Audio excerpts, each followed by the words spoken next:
Um,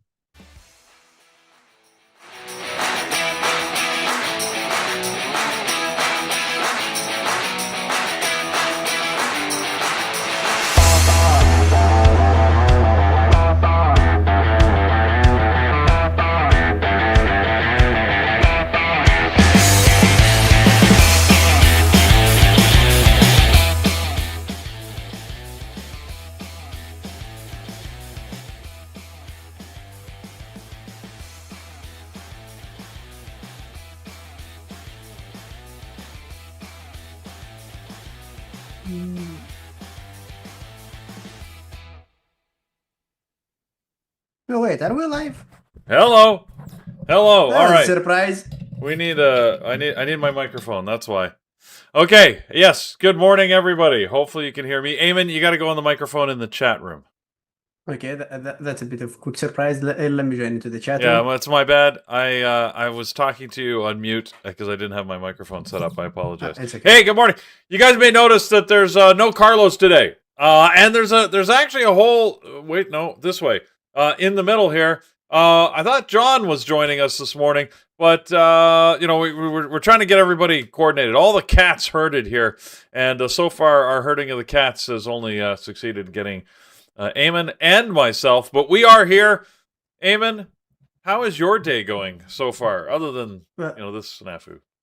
Well, I'm doing great. Been a productive day so far, and judging by recent conversations, the most important update is that I can finally say that I have a fancy shirt as well. Oh, you know what? I didn't do another fancy shirt today. Look at that. All right, somebody's keeping the faith. I gotta have just one fancy shirt a day. We don't want to compete for fancy shirts, right? So, Yeah, all right, I agree with you. No more competition, that's please. good. But So I'm going to run out of money buying new shirts. there you go. Carlos, like I said, is not here today. He is out at a grad or a step-up ceremony for one of his kids. Anyways, I guess they do that now, right? Every grade, you celebrate the fact that they made it through another year of schooling.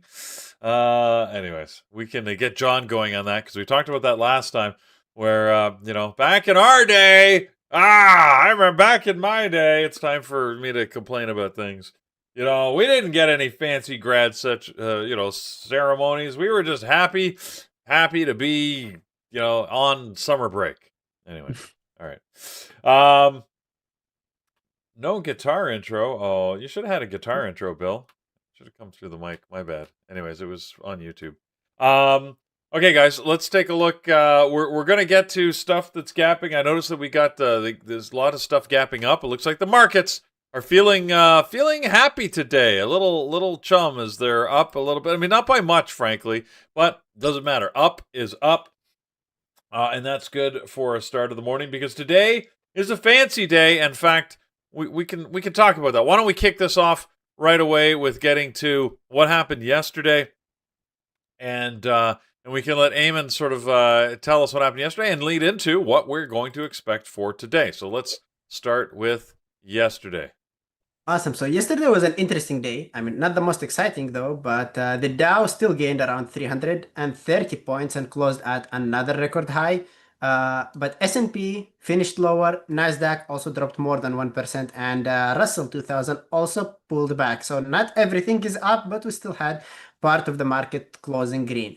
And I think that is showing us that we are still seeing small signs of rotation. Money moved into Dow names, and we saw banking's financials running higher yesterday. But the tech kind of cooled off ahead of the Fed meeting that we are expecting today. And that makes sense. After Monday's big rally where the Nasdaq was up 3 or 4%, I think 3%, traders were not going to chase everything blindly one day before Warsh's first Fed decision.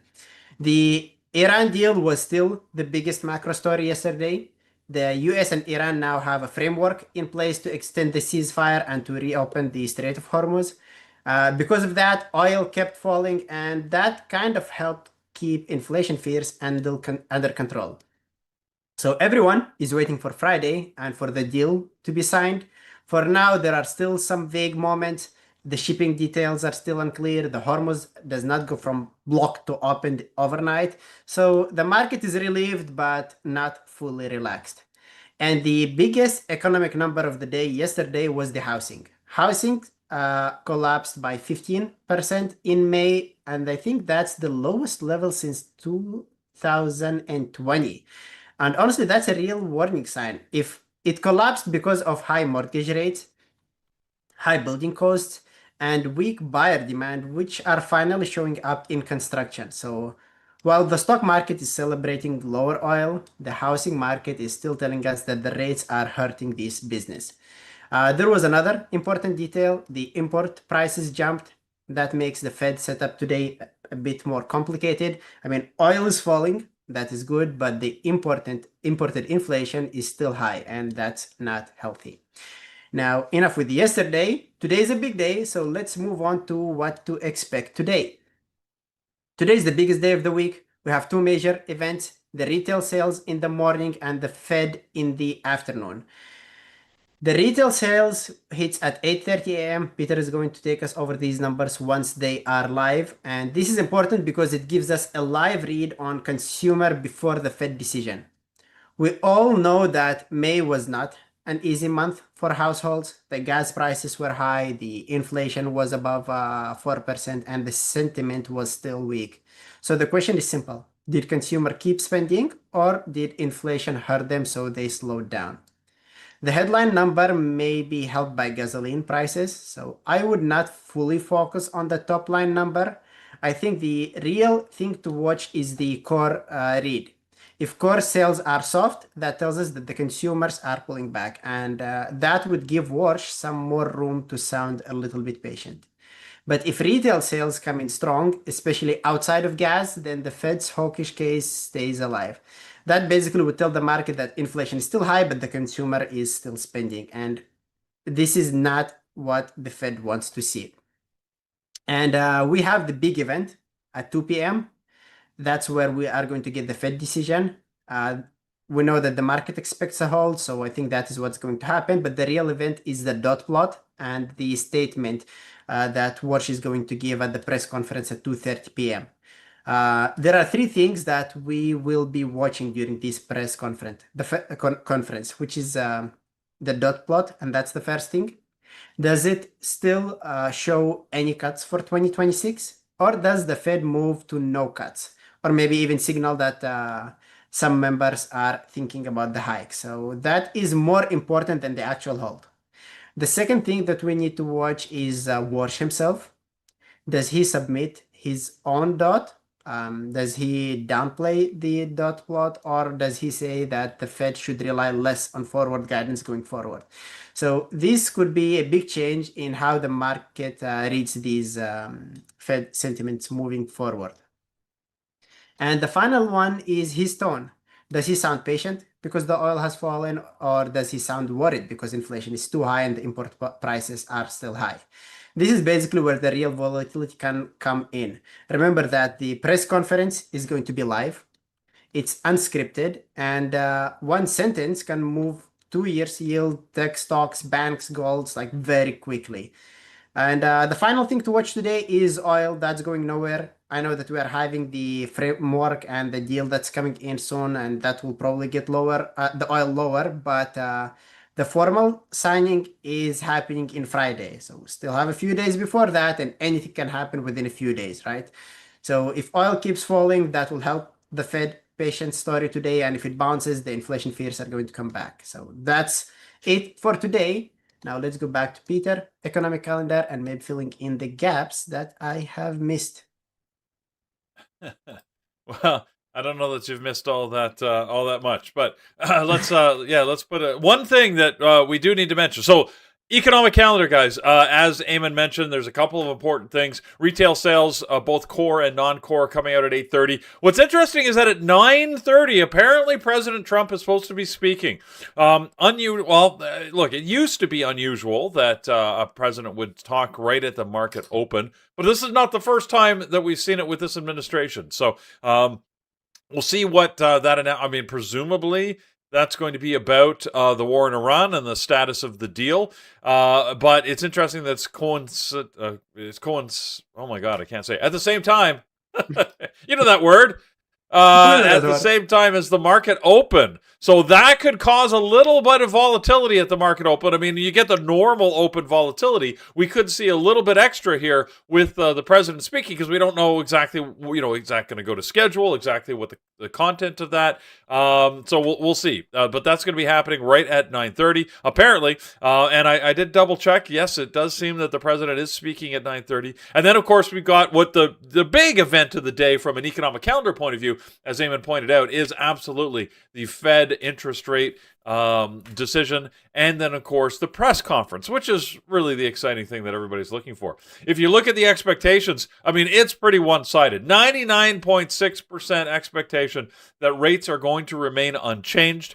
It used to be that the balance was on a rate cut. Now the balance, which is only 0.4%, so it's really not relevant, but they actually believe that there might be a rate increase. So, however, I said that number is largely irrelevant. I mean, the lowest we ever were was 97.3. That was a week ago, believing that we were going to have rates unchanged, and the other 2.7 actually believed on a rate cut. So you can see those numbers here at the bottom.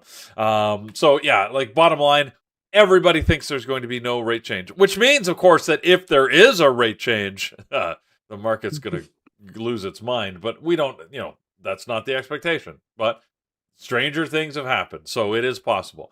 But anyway, so those are the events in the economic calendar. Obviously, we'll need to come back to you at 8:30 as in about 15 minutes as that hits. In the meantime, we can do our usual. Let's take a look at what's happening on the gappers list and see what we've got. Quite a bit. It seems to be growing on the list that's gapping up, and the gap down list is short and sweet here. Not a lot going on, and not a lot that's interesting. Just looking at those tickers because they are familiar to us. What's interesting to me is on the gap up, we seem to be starting with some familiar tickers, but ones that we haven't seen in the last little while. Unicure is at the top of this list, and it is here.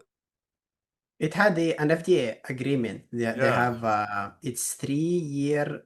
Yeah, basically they have the phase have data that could serve as basis for an accelerated approval filing for an AMT 130 in some Huntington's disease. So yeah, I mean, they are now planning to submit their third quarter in 2026. That gives investors much clearer regulatory path. And honestly, it's significant. Whenever you have an FDA approval or move from phase 2 to phase 3, that's what could happen. Yep. So we see that a lot with these biotechs. Normally they're Monday and sometimes Friday.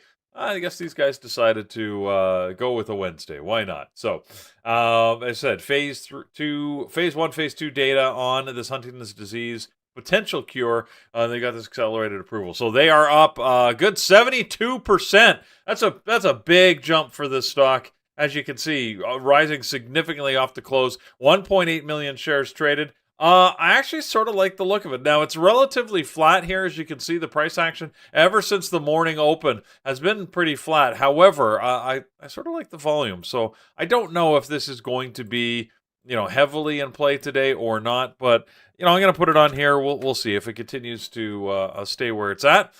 We can set some levels.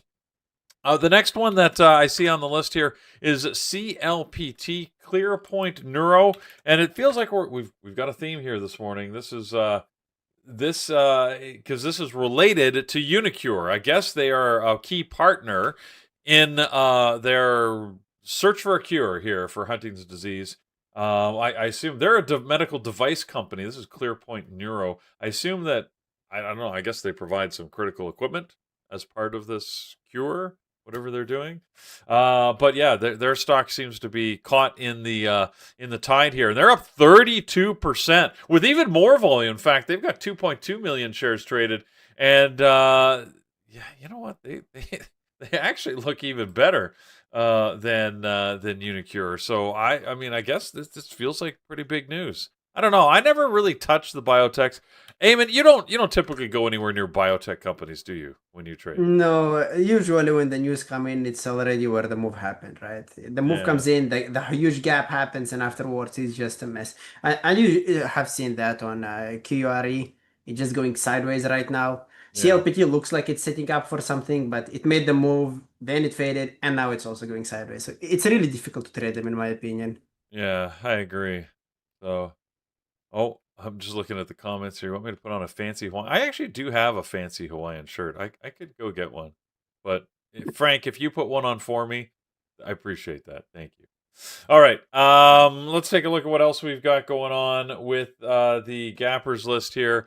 The next one, again, back to something familiar. We've seen this guy on and off our list for the last, I don't know how long, last month it feels like. Maybe it's only a couple weeks. Momentous, MNTS, gapping up 16% today. And it's got 1.3 million shares. So it's doing well. And as you can see, yeah, you know what? Why? I'm looking at the daily chart. Oh, let's look at the daily chart here. Yeah. Maybe that's why it feels like it's been moving for the last month, because it essentially has ever since the somewhere around the 26th of May. You can see it's been doing all these big candles. I mean, look at how small the candles were before that, and then suddenly it came into play, and it's just stayed in play. Now today it's gapping up, but every second day it seems to either gap up or gap down. Looks like they have some contract news. Not sure if you're Yeah, on that. they have the some new commercial contract for Vigoride 9 orbital service vehicle. So they are moving on news. It's not that significant because it's already priced in it, already moved a lot. So even though they had some good news, it did not affect its price a lot at the Yeah. moment. So everybody loves space news. We haven't given up on space yet, which, by the way, I can't believe we made it like 15 minutes this morning and we didn't talk about space. So let's do that now. We got to look at SpaceX. What a day it had yesterday, guys. Look at this. This is the SpaceX chart, the daily chart. It managed to close green. I thought it was going to close red yesterday, a little red candle. It was never going to get back down to the closing price of Monday, which is what, 192.50 if I remember. But yesterday, right near the close, it was playing near that $200 mark. Managed to close just above that at 201.80. And Andrew once again was trading the short. He's actually short options on this. He was talking about it. He did a summary. You can find that on the YouTube feed. It was quite interesting, actually, because he took a bunch of options short. 1 month expiry at $350 and $380. So as long as SpaceX price doesn't go that high, he's in line to collect a few tens of thousands of dollars. And yeah, it's looking good. I mean, I agree with them. It seems highly unlikely. I mean, anything's possible, but it seems highly unlikely this stock is going to go that high. That being said, we haven't seen anything but green out of this. So, I mean, maybe it'll get some more enthusiasm, but it's hard to think how much more enthusiastic could people be, really. But, famous last words, right? As stocks just go crazy. I mean, look at this thing. It yesterday, it had some good price movement. I actually traded it short. That was my one trade of the day. I went short at the open. I actually ended up getting a decent trade out of it, and I didn't even get these big moves that Andrew did, where he put in another $100,000 day roughly on this. So, he's raking in the money. He's looking for another Lambo, I think. I don't know. Anyway, Or maybe another car, another fancy car. Who knows? yeah, he should get a real car, like a Porsche. Andrew, if you're listening, get a real car. Stop with these little play toy pretend cars. The PE cars. Anyways, we don't need to go into that. All right, let's get back to stocks. The next thing on my gap down list here is something called PDYN, and we haven't talked about these guys in a while, Paladin Corp, but they have been on our list in the past. Paladin Corp is trading with about 800,000 shares, up 6.7% this morning. Doesn't look that exciting. Looks like they won some U.S. Army contracts, Eamon. Yeah, they were selected for 2 US Army programs, the Swarm OS and Grimlet X. They are expanding their role in some autonomous drone and defense AI system. And the key word around here is AI, right? So basically, some drones controlled by AI, it's defense system, we're gapping up. I mean, it's not the type of stocks that I would honestly trade. The daily chart on it looks horrible, but we have some news on it. Yeah.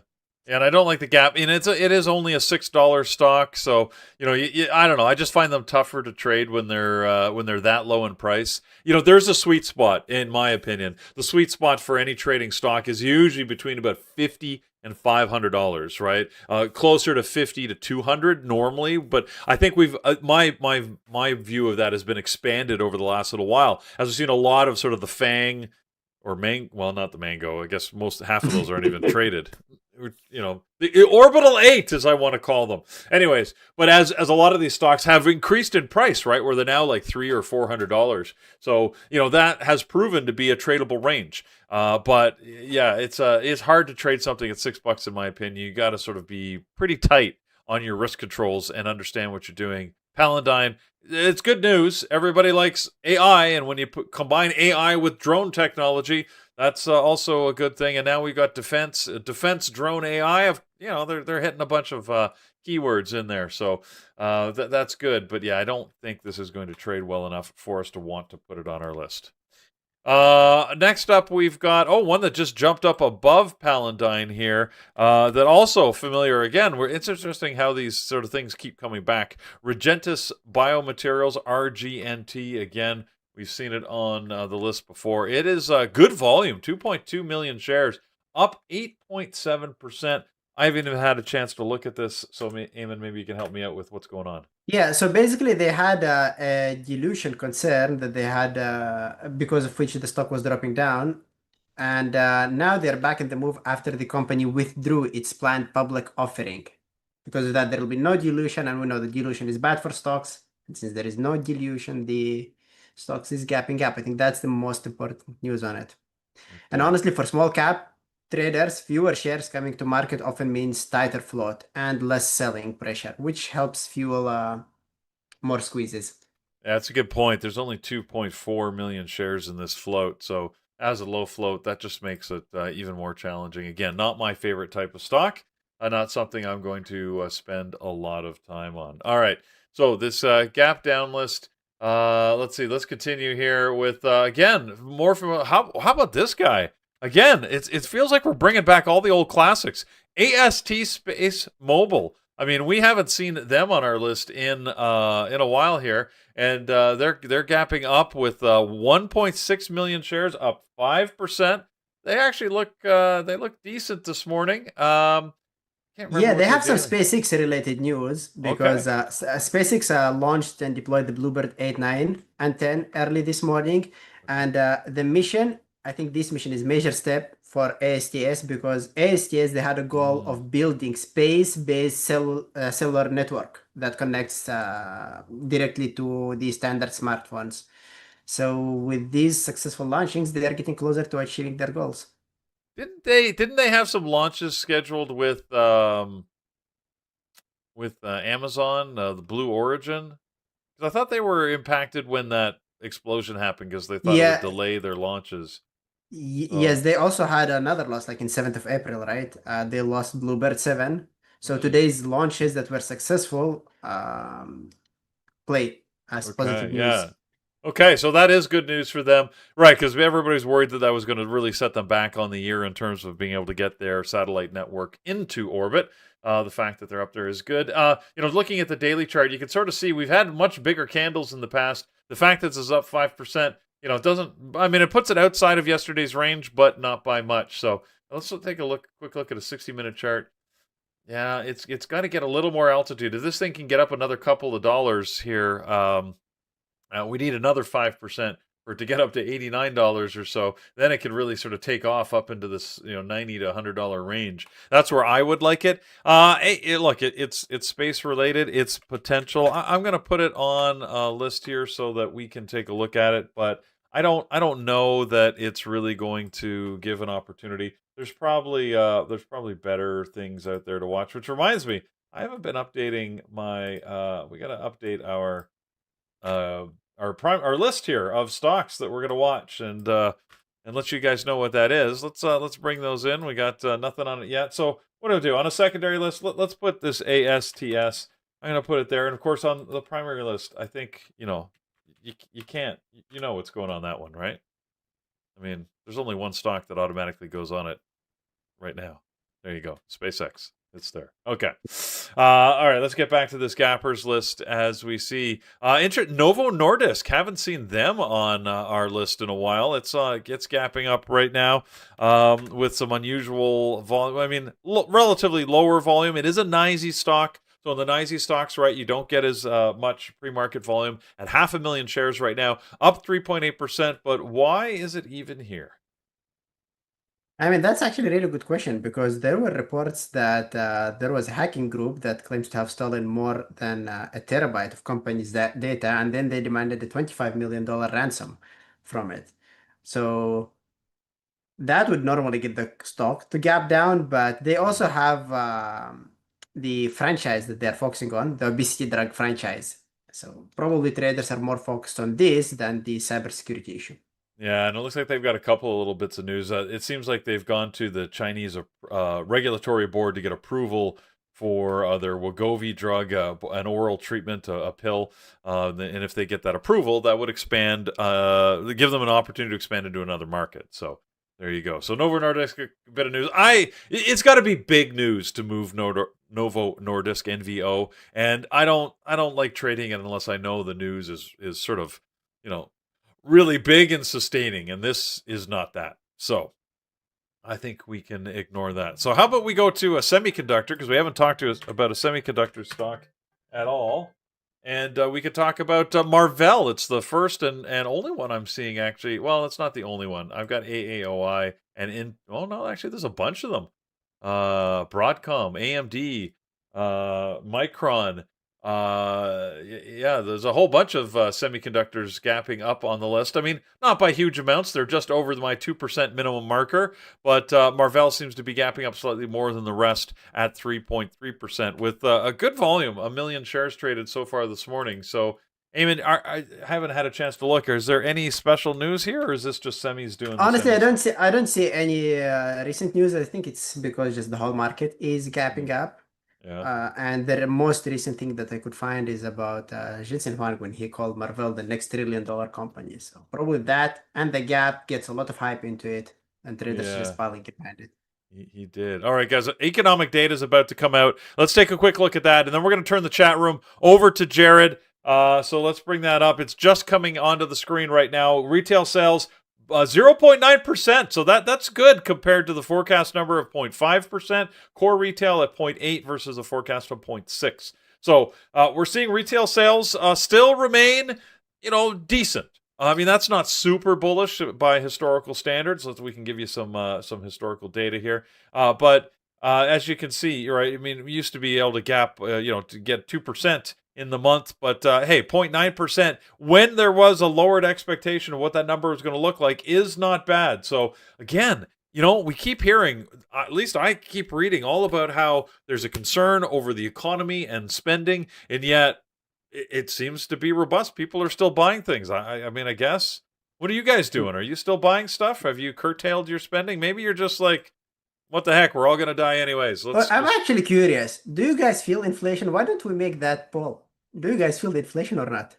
I don't know if you could. I can't. I don't have the authority to do polls in YouTube, so Wait, I'm not that privileged. I'll be able to do it right if you now. could do it, all right. Let's see. I'd be interested to see if people feel inflation. So, I've got the mirroring thing going on. Sorry about that. Let's look at retail sales. Yeah. So I said the fact that it's up seems to tell me that people don't. So I'd be curious what your opinions are. But anyways, with that, the chat room, we'll let them get back to the regular scheduled program and move on their merry way. So, and good morning to Jared, by the way, and goodbye to the chat room. Later, guys. Don't forget to go off the microphone, Eamon. Oh, sorry about that. You're right about that. I just didn't want you to cut into them. All right. On that, while you're setting up that poll, or have you already got that set up? No. I ended up too soon. Oh, okay. Let me resend it. Okay. You didn't get enough opinions. I didn't get enough opinions. I got just 2. Okay. Let's kidding. It was 29. It wasn't 2. But yeah, let's All right. rerun it Oh again, yeah, guys. yeah. Come Let's on. let's leave it open there for a while. Let's leave it open. While Exactly. that's staying open, we're at 8:30. Do you want to do one of our, what do you want? Social pulse or the Yeah, featured story?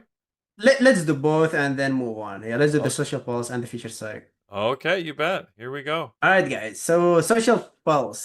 Here is the debate that we're having today. The Dow just hit another record high, but housing starts collapse to the lowest level since 2020. So we have two very different stories coming from the same economy. Stocks are saying things are fine. Housing is saying rates are starting to hurt. That is the question for Warsh today. Which one does the Fed pay more attention to? The bear case here is starting with housing. Housing starts fell more than 15% in May. The mortgage rates are high, builders are under pressure, buyers are stretched, and for a lot of homeowners who already have low mortgages rates, they just don't want to sell their houses. So the housing market is stuck right now.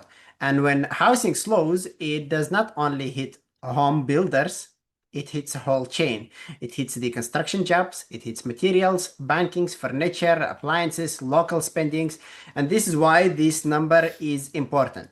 If Warsh focuses on housing, he has a reason to sound more patient. The Fed can say, rates are already doing damage. We do not need to push too hard right now. But the bull case is that the stock market is telling a different story. The Dow is at a record. Financials and industrials are still holding up. AI spending is still strong, and the market is acting like lower oil can make some pressure off inflation without even breaking the growth. So that gives bulls some good argument. Yes, housing is weak, but the whole economy is not falling apart. And the third piece that we have is energy. Oil dropped because of the Iran deal, which is good, obviously, but the gasoline risk did not disappear. And if gas prices obviously spike again later this, but by the way, one thing that I forgot to mention is that the inventories that are still low. And you remember Peter showed us yesterday that graph that's demonstrating this. So the issue here is that gas prices could spike again. And if they spike again later this summer, then the inflation relief will get weaker again. So Fed cannot just look at oil today and say, problem solved. It has to ask whether it is a relief or just a short-term drop before another energy squeeze. And don't forget about Warsh's AI view. He has talked about AI as a disinflationary force, which gives him a reason to look past some of the short-term inflation shock. But again, he still has to prove that the Fed is serious. We know that inflation is about target, that the housing is weakening, that the oil is falling, that stocks are sitting around near records. So basically, there are mixed of things. It's a messy setup, right? And that's basically it. That's the social pulse for today. Let's maybe go to the featured story because featured story is something you guys might enjoy today. It's SpaceX. Let me just pull up a couple info. There it is. So SpaceX. SpaceX is still a hot topic. Everyone is watching it closely. And honestly, the math is hard to believe. And I honestly find it a little bit funny because yesterday SpaceX closed around $201. And that puts the company around 2.6 trillion in market value. It passed Amazon. Crazy. And Crazy. exactly. And during the morning, it briefly traded above Microsoft. So just think about it for a second. SpaceX goes public at $135. By Tuesday, it's up 50% from the IPO price. And intraday high, it's up more than 60%. That's not a normal IPO move. And we know that. SpaceX is not a normal IPO. And this is basically where it actually gets crazy. Look at the numbers closely. SpaceX did only 18 billion in revenue last year. I mean, only the number is big, right? It sounds big. It's 18 billions. It's not 18 millions. It's not 18,000. It's 18 billions, but they lost $5 billion. Now compare it to the other companies that it passed.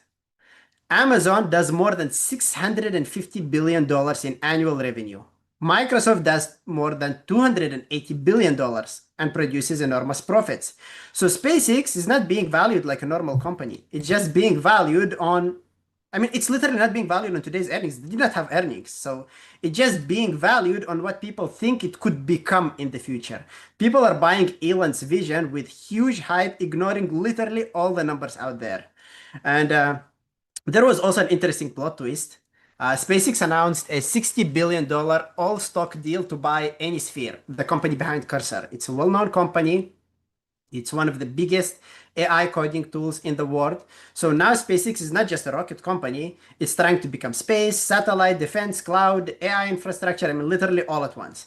And the most important part around here is the deal is being paid for with stock, not cash. So SpaceX is using the huge valuation that it has right now as currency, which is maybe a smart play, right? When your stock becomes expensive, you can use that expensive stock to buy real assets. So that can be brilliant if the valuation holds, but if the stock later falls, then people will look back and ask if this was the top or not. So that's basically the interesting question. Bulls are saying that this is not about today's revenue. This is about the biggest industrial platform of the next 50 years. But again, think about it. This is a company with $18 billion in revenue and a $5 billion in loss and a market cap that is bigger than Amazon and maybe will get back bigger than Microsoft today again. And if you're investing in profits of the next 50 years, then why buy it right now, right? I mean, both sides here, the bulls and the bears have a point. It's up to you to judge. SpaceX will probably become one of the most important companies in the world in the future, but the issue here is that the market is already pricing it as if the future is today, right? I don't know, Peter. What The do you think future about is that? today, isn't it? The future is today. I don't know, but you're absolutely right, Eamon. It's sort of crazy, right? How we're getting this valuation, and you said, I mean, essentially, it already is one of the most valuable companies in the world, having eclipsed Amazon and Microsoft in value. I mean, it's not top three, but it's distressingly close. True. Okay. So I think that, yes, we got to see where it's going to go. Again, is this overvalued? Is this a hype cycle? Or is this just the beginning? I mean, I keep thinking back to when, what I can't remember the date, 2018 maybe? Whenever it was that Tesla IPO'd, it was many splits ago a $17 stock. And it went from 17 to pre-split. I think the actual current stock price is something like $5,900, thereabouts. So, yeah, I mean, if we apply that math to SpaceX, SpaceX is going to be a $10,000 valued company. I don't know. I mean, that just feels crazy. I mean, I suppose 10 years from now, it possibly could be. But right now, you're right. I mean, the business that they're deriving and the fact that we can't forget that in aggregate between their businesses, this is a money-losing company. So, not that has typically mattered in the past, but funding is easy at the moment, but it could get harder for SpaceX. They've sucked up a lot of capital, and banks, if they're not seeing sort of the promise play out, at some point are going to get nervous about lending money. We can't forget, Elon's been riding a high for the last number of years, but there were points at which, Tesla, in fact, almost went bankrupt. So we know he's not afraid to sort of push that envelope and ride that line. And bank funding, yeah, could become problematic. It's certainly not now, but looking forward, you never know. In the meantime, SpaceX, well, you know what? Keep riding the high, baby, because this morning we are gapping up again on this thing, 2%, and the volume is there. I mean, yesterday I don't know where we closed. I think 190 million shares. Actually, let's take a look at the daily here, and I can tell you directly. Oh my God, I'm way off. Look at that, 322 million shares traded yesterday. I must have been thinking about a number from earlier in the day. So yeah, 322 million shares, like. That's just phenomenal volume, right? So there's still a ton of interest. We've already got almost 10 million, 9.5 million shares traded already this morning. So SpaceX, baby, it's in play.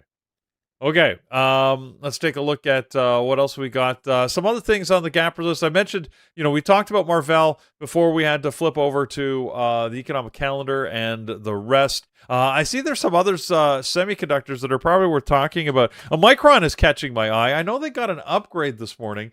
I actually didn't look to see if there's any other news. And you guys by now, I'm sure, wait a second, incoming, just warning, here we go. But you know how I feel about analysts. Yeah, they got an analyst upgrade. with a price target of $1,500. I can see on here. I mean, anyways, 1,500, that's huge.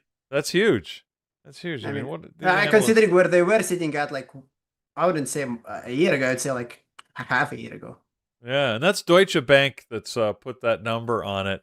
So, yeah, I mean, but they're not alone. I mean, RBC, like RBC's interestingly, a lot of other companies, of the analyst firms, have given them a wide berth. Like RBC has a $525 to $1,200 price range. Wolf Research $550 to $1,250. Like that, it's so ridiculously large. Like, what kind of? You're not really giving us any analysis. I could do that. Yeah, you know what? Yeah. The price could be anywhere between $1 and $1 million. Thank you. That's not very helpful. Don't need a degree to say that, right? I know, especially when the price range goes from half the current price to 50% above the current price, right? Like, it's just I don't know. Anyways, all right, I'll move on.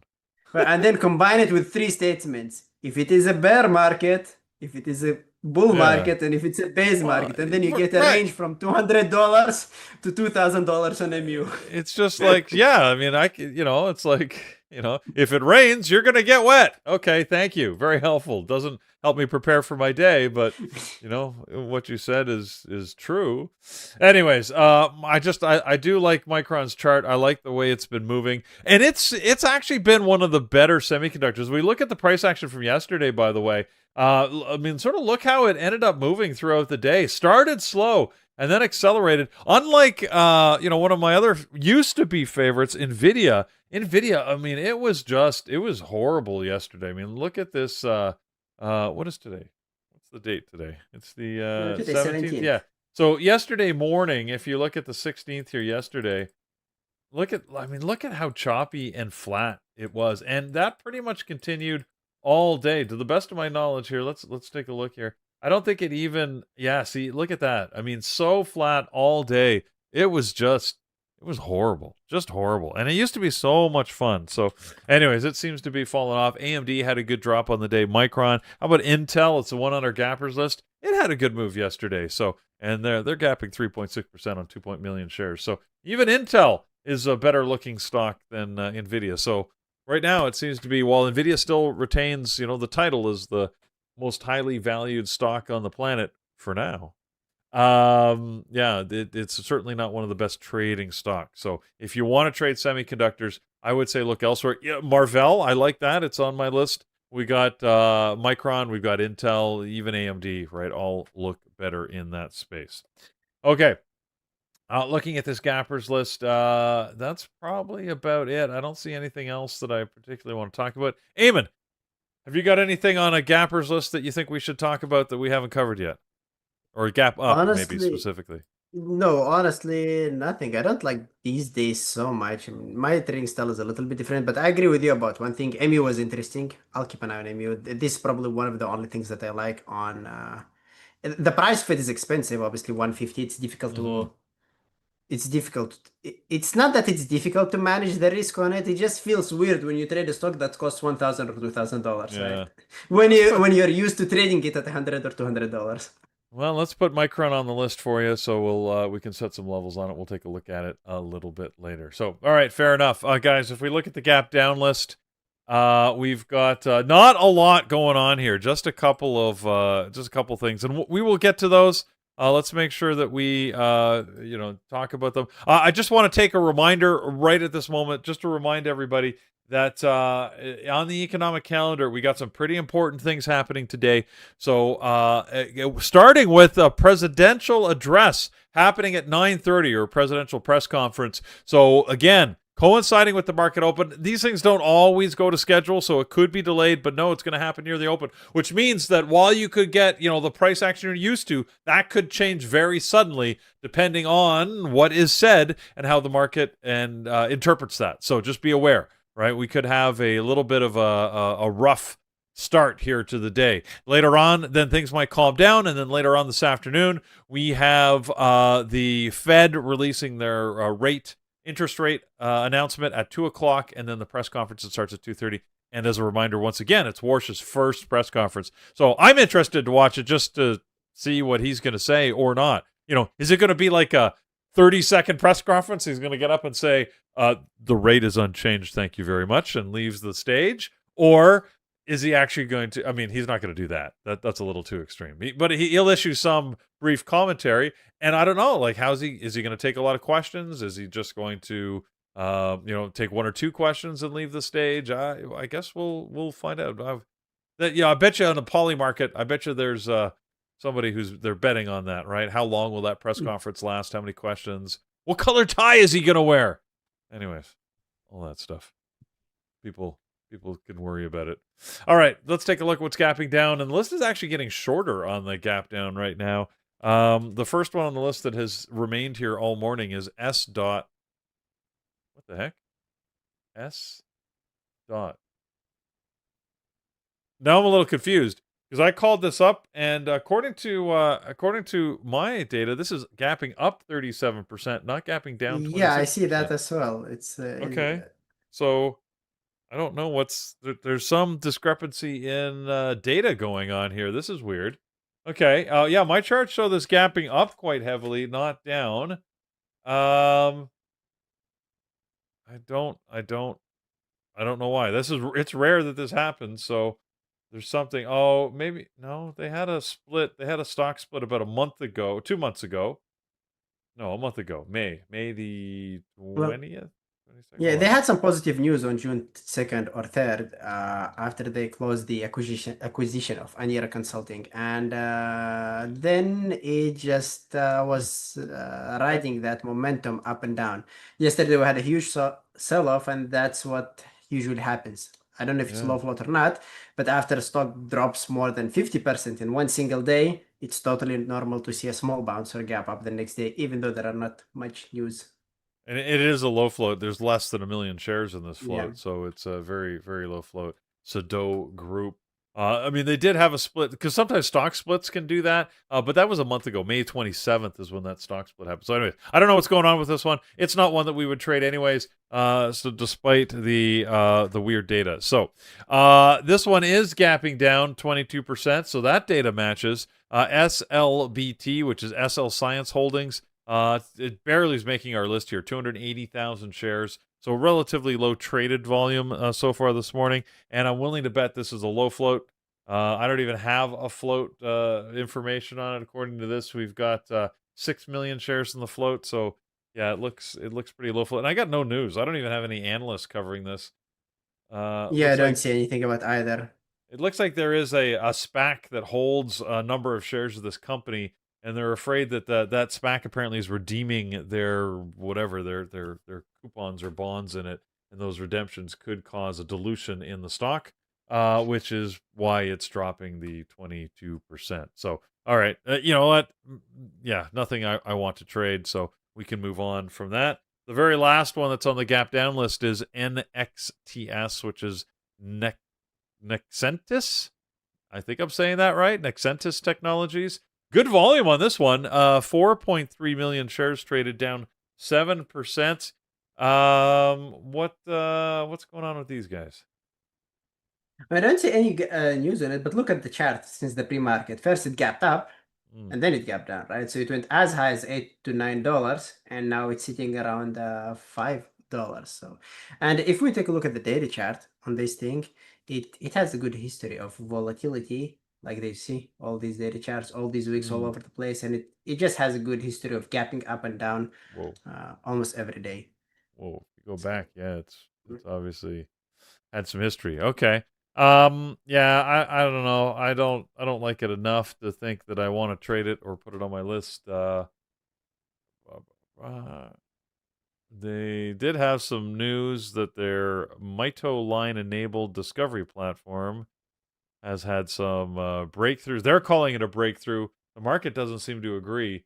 This is like a agricultural nanotech company. It's just that's a little bit weird and concerning. You know what's even more concerning?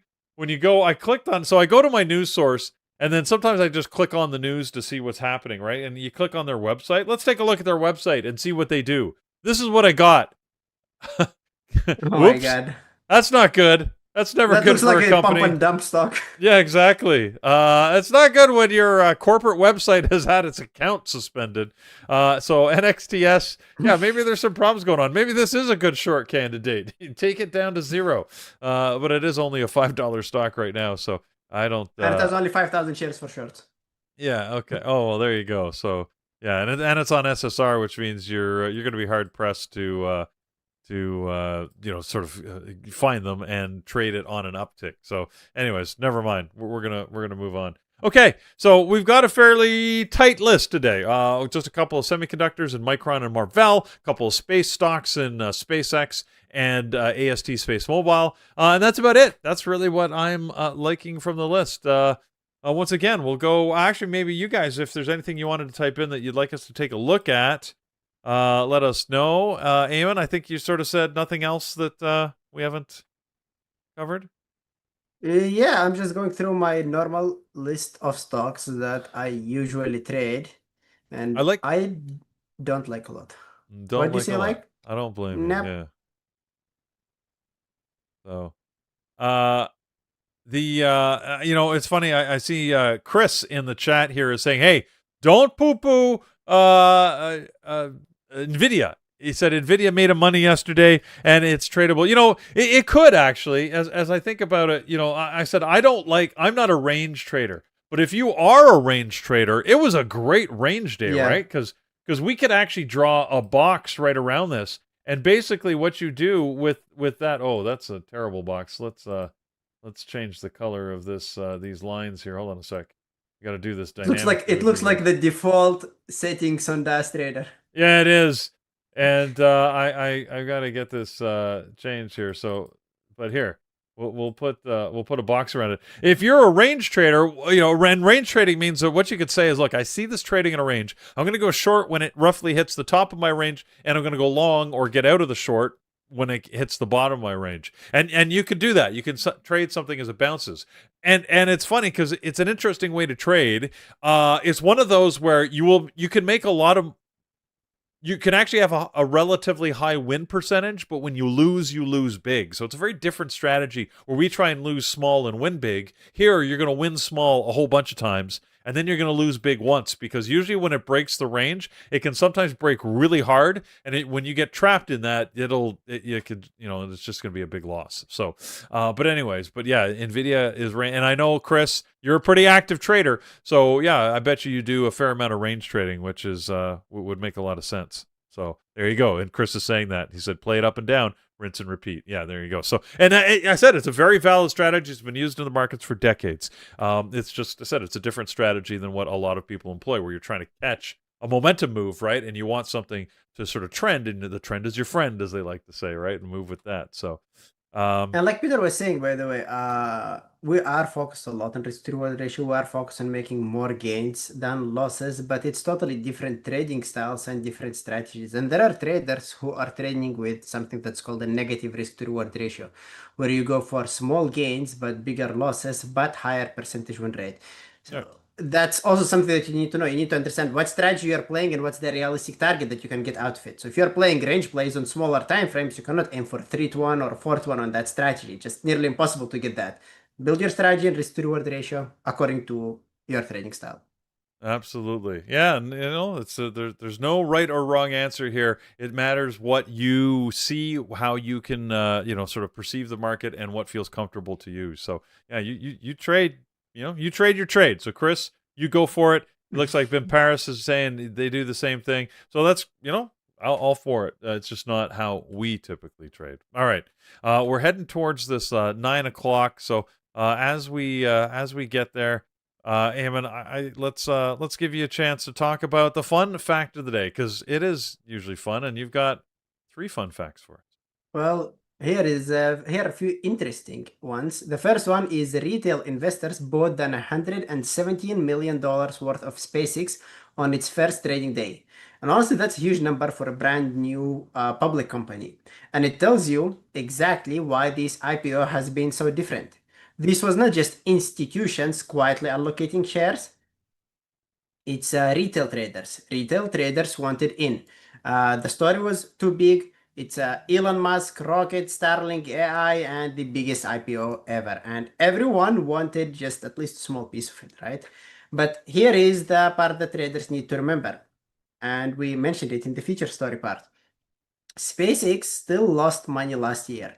So when people talk about PE ratio or price to earnings ratio, you need to understand that there is no normal price to earnings. I mean, there are no positive earnings to divide by. And that means investors are not buying today's profits. They are buying the future. And maybe the future is massive, but it also means the stock is trading on belief, demand, and momentum, not traditional valuation. The second fun fact is the housing. Housing starts fell to 1.17 million in May. That is the lowest pace since 2020. The last time starts were this low, basically the country was dealing with pandemic lockdowns, which is somewhere in 2020, right? And this time there is no lockdown, just high mortgage rates, just expensive materials, priced out for buyers, and builders deciding the math does not work. So on one side, SpaceX is trading like the future cannot come fast enough. On the other side, the housing market is telling us the present is getting expensive. And by the way, we released the stall post and we saw that 93% do feel the inflation, which means yes, it starts to hurt. Maybe not too much to affect the numbers, but still we feel it, we see it. Anyway, finally, today in history also fits the theme perfectly. On June 17, 1972, five men were arrested breaking into the Democratic National Committee headquarters at the Watergate complex. At first, it looked like a small burglary story. 2 years later, it ended a presidency. The lesson here is simple. The biggest stories do not always look big on day one, right? And that connects to today's Fed meeting. Everyone expects the Fed to hold rates. That's just a routine. But the important part may not be the rate decision. It may be the dot plot, or maybe Warsh's tone, or maybe how he talks about inflation, oil, housing, and future rate hikes. So today may look like a normal Fed hold, but if Warsh changes how the Fed communicates, the markets may look back later and say this was the real story. So today, fun fact is really about first impressions, and today's Fed meeting may look boring until it's not. There you go. You know what? I'm going to go onto the poly market and I'm going to place a bet that Warsh comes out in a clown suit. And if he does, man, I'm going to be rich because the odds to that have got to be about 1,000,000 to 1. So maybe I can, maybe we can have some influence. I want him to do something like totally different. Come out, maybe he can come out dressed as Batman. That'll be awesome. I see if I could place a bet on that. Actually, you know what? The funny thing is, I had a friend the other day I was talking about that he was complaining that we can't trade all these prediction markets in Canada. They're at least not in Ontario here. They're illegal. So we can't play. We just get to watch from the sidelines as other people bet on anything and anything they can imagine, which of course is what the companies want because they're happy to take your money. So I hope everybody, by the way, don't. If you want to throw some money away, know that you're throwing money away for fun. Do not ever think you're going to make money betting on these prediction markets. This is why so many companies are out there doing it. It's a money pit. It's a way to make tons of money. That they will always make money off of you. Yeah. Anyways. All right. That's my opinion. But there it is. You have to suffer through my opinions because I have the microphone. So, Eamon, thank you so much for joining us. I know you're going to be back in about 2 hours after the market opens, so we'll see you then. It'll be after a presidential address too, so we'll see what's changed and how the market's gone. You can tell us if you got any trades this morning. All right, awesome. See you at 11 a.m. Thank you, Peter. Thank you, guys. Talk to you soon. Later. Bye. Take care. Okay, guys. That leaves us together here, and we've got a few things that we can still go through. Like he was talking about, we've got a lot of economic data happening this morning. Let's not forget that we've got. Let me just go back here to this economic calendar because I think that economic calendar is important. Because in that we've got this again. I was looking at yesterday's. Let me come back to today's. And I got to put my filters back on. Hold on, because there's like so much stuff happening. All we care is about the highlight stuff. President Trump speaking at 9:30. So just as a reminder, again, I find it unusual. Normally, you don't get presidents addressing or doing press conferences right at the market open. But we've seen it before out of this administration, so we'll see what happens. Again, we can only presume it's about the war in Iran and the deal that is, I think, supposed to be signed. Is that right, in Geneva today, if I remember correctly? But one way or the other, we're going to get a presidential address, and as we know, President Trump can certainly talk about whatever happens to be on his mind. So the market may react to that. Just be aware, if you're in a trade, it could help you or it could move against you, one way or the other. And then the big one is this afternoon, 2:00 and 2:30, with the FOMC rate release, and then of course the press conference where we're looking for Warsh to come out in a Batman suit. That's what I'm saying. That's my story, and I'm sticking to it. I want him to come out in a Batman suit. So, all right. Okay. With all of that being said, guys, we need to take a look at some of the stocks out here and see what we can do to get some levels maybe in place. We're a little early. We're only at 9:03. Normally we have a few more things to talk about, but I'm finding today, it's again because there's not all that much to watch. I didn't actually get a lot from you guys, or did I miss it? Did you guys put in a whole bunch of stock tickers, and did I skip them over? I caught on Chris's. We ended up this discussion about range trading on NVIDIA, but I was looking for other tickers that you guys wanted to take a look at. I see Micron in here, and we actually already did look at Micron, so we've got that. What else? What else have we got? I'm scanning through the comments here, guys, just to see if I missed anything. Yeah, I don't see anything. CoreWeave. I didn't look at CoreWeave at all this morning. So let's take a look at that and see what CoreWeave is doing. See if it's got anything interesting. Hold on a sec. We can trying to get my oh well, we're gonna leave Eamon's face frozen there because I don't have the I could put this. I could put a dumpster floating around. Anyways. I don't have another screen there, so we'll just we'll leave it blank for the second. Anyways, let's take a look at CoreWeave and see what we got going on with that. So not doing much so far this morning. Gapping up 1/3%, 700,000 shares. I have liked the way it's moved. I mean, just look at how it's sort of over the course of the last few weeks. It's certainly given us moves, right? But you can see it's interspersed with these days that are very sort of little price action, tight ranges, and then you get these big range days like we had yesterday. So being that we had one yesterday on CoreWeave. Is it reasonable to expect that we're going to get another big move today? I don't know. Like I did see that pop up yesterday. Another one that is sort of like that, where it's hit or miss as to whether you can watch anything valuable, is a PLTR. PLTR had some great moves off the open yesterday. I wasn't watching it close enough to take advantage, but I liked the way it moved, especially here towards the open. With that sort of drop, retested VWAP, and then another drop. This right here was a good profit opportunity. So, I mean, I can't say the CoreWeave won't be in play today, but I don't see any particular indication why it's going to be active. So, if you like CoreWeave, I would say by all means watch it. Pedro, you're putting in QUBT. That's one that we can take a look at here. Let's see what we got going on with a QUBT.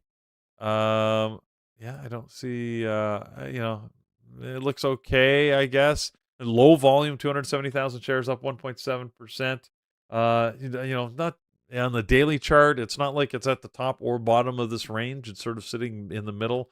Not seeing a lot going on there. I see you mentioning Microsoft. Microsoft is an interesting one that every once in a while, I just love what Microsoft does, and it moves well. You can see that normally it puts in pretty small moves. Yesterday, it actually gave some moves later in the day. That for me, I didn't really like the open all that much, just because it gave this one candle but hard to trade. But it was this sort of slide off of the VWAP where it just really couldn't get any altitude, and then it started to show weakness, that there was a potential opportunity, but you had to be sticking around until noon and later to take that trade. So again, any given day, Microsoft can absolutely move. So if you like it, there's no reason not to. And then I see you also mentioning, what is this, EOSE? It sounds familiar. I don't know what that is. EOS Energy? EOS Energy here, 1.3 million shares traded, so it's not bad. It looks like it must have had some news. It popped up 5%, and it just happened here around 8:30, so I presume looks like they have a new supply agreement. Oh, data centers. Everybody likes when you're building AI data centers. So, okay. So it looks like they've got a supply arrangement for the build out of 750 megawatts of power to which could go up to about 2 gigawatts through 2031. So good news for EOSE. The daily volume. Look at the daily volume on this. It actually it's higher than I thought. Sorry, I thought it was 20 million shares. Wow, this thing. Has anybody traded this? This actually looks better than I expected. Okay. Well, you know what? Hey, Ben, thanks for pointing it out. That does look interesting. I know. So yeah, maybe EOSE could be a potential. Oh, we did talk about this Unicure earlier today. There's two stocks that are related here, right in their news: Unicure, QURE, and this CLPT, ClearPoint Neuro. So both of these were moving on the same news. ClearPoint is a supplier to Unicure. So I think they were working on a cure phase 2 trial for Huntington's disease. And it's they got some accelerated approval, so that's good news for them. Gapping up 65% here this morning on 3 million shares traded. So I mean, it still looks pretty good. They're still here. They're still moving. Let's zoom in a little bit more. I mean, I just don't know. You never know with these things if they're gonna move well at the open or not. And you, Sam, you're asking if Carlos is on jury duty. He is not on jury duty today. No, he's going to a kid's grad. It's that time of year, right? You got young kids, the end of the school year, here mid-June, when they have all these little grad ceremonies in grade school. So yeah, that's what he's looking at. So last one I saw people mention here was AMD. Again, I have long liked AMD. I mean, it's not doing anything pre-market. We have just under 500,000 shares. It's up 2.7%, but look at how spotty this price action is. On a daily, it's also sort of, sitting near these highs, but yesterday it has sold off fairly heavily. And again, that was an open-based move that you could have taken. Now it's sitting mid-range. I expect this to be an inside day, meaning it's going to trade within the candle that it set yesterday, which gives it a good range. I mean, let's face it, yesterday's price range gives it anywhere between, it's like a $40 price, right? Between 507 and 546. Today right now it's at 520, which is pretty much right in the middle. So but I think it's not going to exceed those boundaries. I mean, it still gives it room.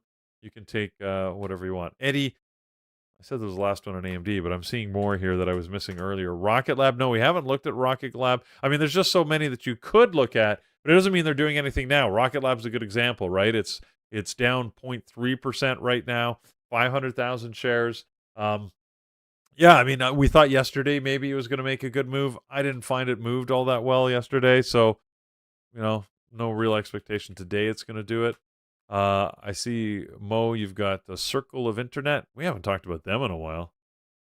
They are gapping down here as well on low volume. So I don't know. I don't have any particular expectation it's going to be great. So, Nikki, I said I've looked at AMD. Doesn't look particularly special, but it could very well be okay. So yeah, Circle, CRCL, I think, and Rocket Lab don't look interesting enough for me to put on the list. This EOSE is more interesting than I would have thought. I was ready to completely discount it and then think, it might actually give a move. So you know what? I'll throw it here on our secondary list, and we'll see what happens with it. Is this was that a low float? I can't remember. I don't think so. No, 300 million shares in the float. So definitely not a low float. So all right, so we're good to go. We've got a list. We got something we can work with. I mean, at least I do. Hopefully you guys have a list too. I mean, to me, the big one continues to be SpaceX. We're already 11.5 million shares into this day. Again, remember yesterday it traded 322 million shares. So, it's in play. What can you say? It's in play. I mean, it's getting volume. It's moving. What's it going to do today? Who knows? Yesterday it looked like it was going to break below 200, but there was enough support for it that it couldn't. And so far, pre-market, right, 209.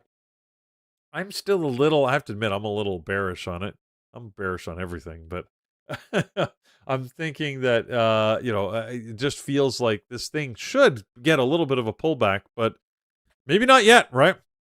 It could get a couple of weeks where it really just continues to go higher, and then we'll see if that enthusiasm continues or if it sells off. So that is something that we'll all find out together. So,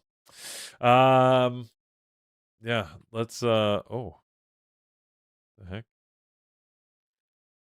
Okay, that's what I've got for this market. Let's go to setting some levels, and it's funny for me to set levels, especially on things like SpaceX, where like we don't really have any levels. Like all you've got are the all-time highs, right? Yesterday, it's pretty like every time we hit a new high, it was a new all-time high. I'm getting like some light reflection here. Let's see if I can. There we go. Fortunately, you like to have daylight, but when you're on a camera, the daylight like messes with your camera. So I'm going to put some levels here on my chart. I'm going to put one at the all-time high that we set in the middle of the day yesterday, 225.64. That's the point at which it spiked to. If we look at a daily, I think we've got to pay attention to these previous day closes. The close 2 days ago, that 192.50, I still think that's going to be a relevant number. Just because that was sort of like the first full day close number. And again, we didn't get close to it yesterday. We thought we were going to maybe have an opportunity to drop to it, but we didn't. I'm going to put that in. And frankly, other than that, right, all-time high, close of the first full day of trading. I mean, what are you going to set as levels on this thing? Like, we really don't have much to go off of. Obviously, the whole dollar numbers are going to be important to this stock. $200 is going to be important. So we're going to have to keep an eye and watch that 200. I think we also have to watch at what happened pre-market. In a stock like this, that could be relevant, right? So you can see those two ranges I just set. See how it brackets the price action? We were trading well within, between that all-time high and the close of that first day on Monday. So I think that we're going to set within the range. So you might want to keep an eye on these sort of minor ranges. If I put in yellow, you guys can barely see that, but down here, 195 might be a level to watch. And here, where it bounced earlier in the morning at 218, right? Another area to watch. So, that gives me some bracketing for the price a little bit. But, really, what are we going to be driven by? I'm going to be driven by Market Atlas. The Market Atlas, if you don't use that, by the way, it's a tool we've got in Trading Terminal that really allows me to visualize market volumes. And it's what's really going to help me decide where to go. This is the Market Atlas on SpaceX right now, and it's not very definitive. We can see the orders above and below the current price, but once the market opens, it often sort of starts to tell you where are the orders sitting and what type of volume can we expect. So, or where can we expect the stock to move? It's not definitive, right? Because they're just potential orders, but it's a very useful tool. If you haven't checked it out, go to Market Atlas, available again at Trading Terminal. You can see it right here. Where is it? There it is. TradingTerminal.com is the place to go, and you can find that out. It's available as part of their data subscription. But that's the tool, and we use it quite actively here. So speaking of tools that we use, one tool that you should consider is being part of an active community. And if you haven't tried being part of a community, then I would strongly recommend it.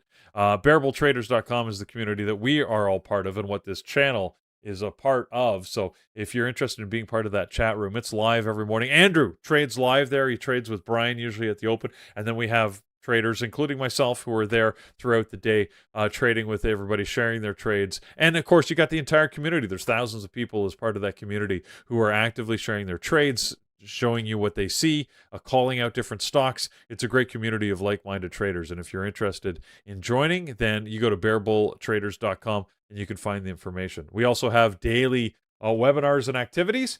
And I should go to Wednesday. Our Wednesday signature webinar is always about psychology, because psychology is one of the most important things you can manage. Sometimes we think this is a technical endeavor. It's not. It's about managing what's going on between your ears. And if you can manage that, the rest is actually pretty easy. Andrew is a master of that. He is unafraid in these markets. It blows my mind to have watched him develop over the last few years and how unafraid he is to trade in these markets. And success breeds confidence, and he's earned his confidence because he's seen a heck of a lot of success in these markets. If you want to have that level of success, even I, work to aspire towards that level of confidence that Andrew has in these markets. You can gain that by mastering your psychology. These Wisdom Wednesday webinars that we have are a good way to do that. So 8 o'clock tonight is when that happens for all of our elite members.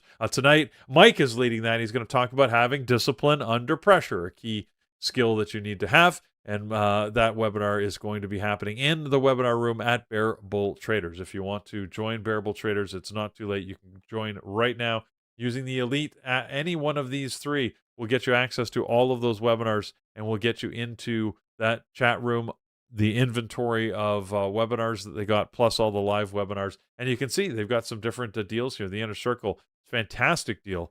Frankly, it's a pay one price, and you get access to everything forever.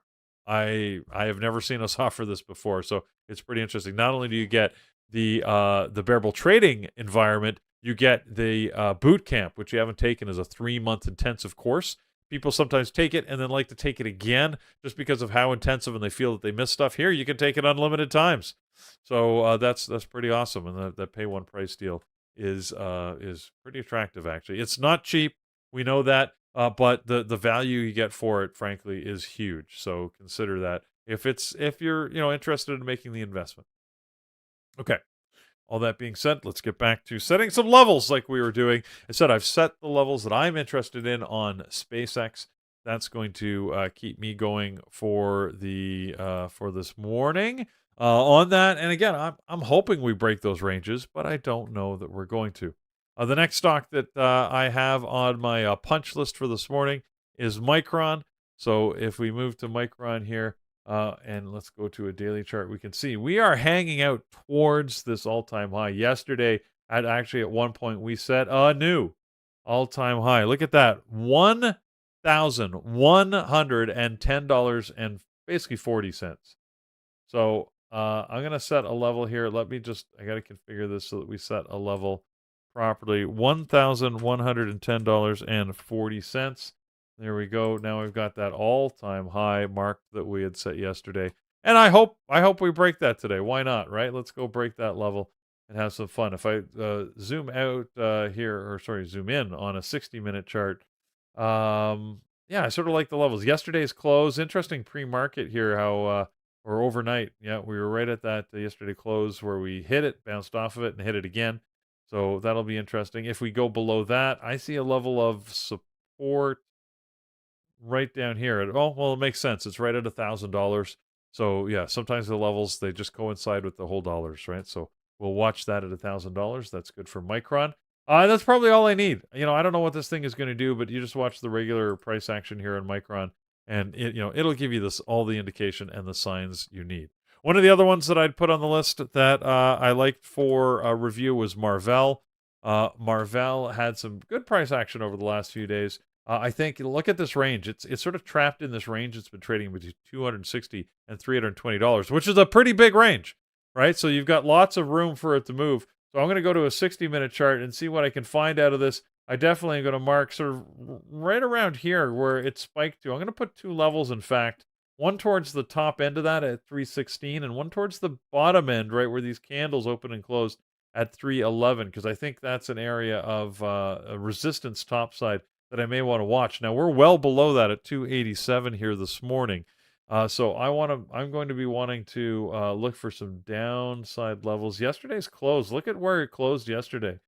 That definitely cuts across a lot of support levels. So yesterday's close, which is the black dotted line on my chart, is an important level. I'm definitely going to keep an eye on that. 278.67 is that level, and it's definitely something I'm going to be watching. So for me, those are the sole and key levels I want to put onto Marvell. All right. We also had AST Space Mobile on the list. AST Space Mobile is sitting at $86 currently. Let's start as we do on the daily chart. It's towards the low end of this range in yesterday's close. Once again, right? We can see how it's closed 2 different days. Yesterday and on Friday, it closed at pretty much the exact same price. So I know that's a level of support. We are gapping up above that by about $3.75. However, I'll be watching that for downside support. Topside resistance. Oh, yeah, absolutely. I want this level right here at 103.50. So I'm going to mark that on my chart. And then certainly to the top side, I'm going to put something up here because look at this day where we spiked up. 133.85 was that number. You know what? I'm going to put this at 133.50. So I've got a little bit of runway when we get there. So when we hit that level, I will be ready for it. If and when we hit that level, I should say, because that's a long ways away from the current price. I can't say that realistically I expect it to get there. On a 60-minute chart, it brings in some other levels that are relevant. Look at this. Look at this level where it sort of bounced off of. So 89. Actually, let me just check. What is these actual levels here? Oh yeah, 89, 30, 89, 40. You know, I'm gonna move this level down a little bit. I want to put it at 89.20 because I again want to get some runway if we see this, so I can start being aware. Again, all my levels are just indication of a range, an area where I've seen price resistance or support. Resistance is usually to the top side, support is on the bottom, right? Because that means that it could reverse. So if I see the stock moving heavy towards that, I'm a reversal trader personally. So at those levels, I'm actually looking for a trade entry, right? It's a place at which I want to see if I can get an entry for it to go short. If it hits the support on the bottom, I potentially be looking for a long. That's generally how I trade. That being said, you know, I'm trying to diversify my trading strategies and take some trades where I can follow the trend and take some trend continuations like Carlos does, right, with his VWAP break strategies. So if I can get those are good too. But I primarily look for reversals. So I can't help it. It's who I am. EOSE is one that you guys mentioned, and I want to take a look at that just to see what levels we've got. I said it looked better than expected when I was taking a look at it on the daily. I don't love where it's sitting on the daily. It's sort of mid-range here. I mean, definitely the downside. This is a lower price stock, so you got to be careful. $6. I mean, we just got to put something there, and then up the top. I'm actually going to move this down here. Yeah, just over $9. That seems to be a level that it got support to the top side. I don't love the fact that it trades under $10, but you know it is what it is. So you got to take in that range. Let's see if we zoom in. What else have we got? 60-minute chart. Here's an area that it seems to have hit a couple of times, around $7.30. I'm actually going to put this level right at 7.30.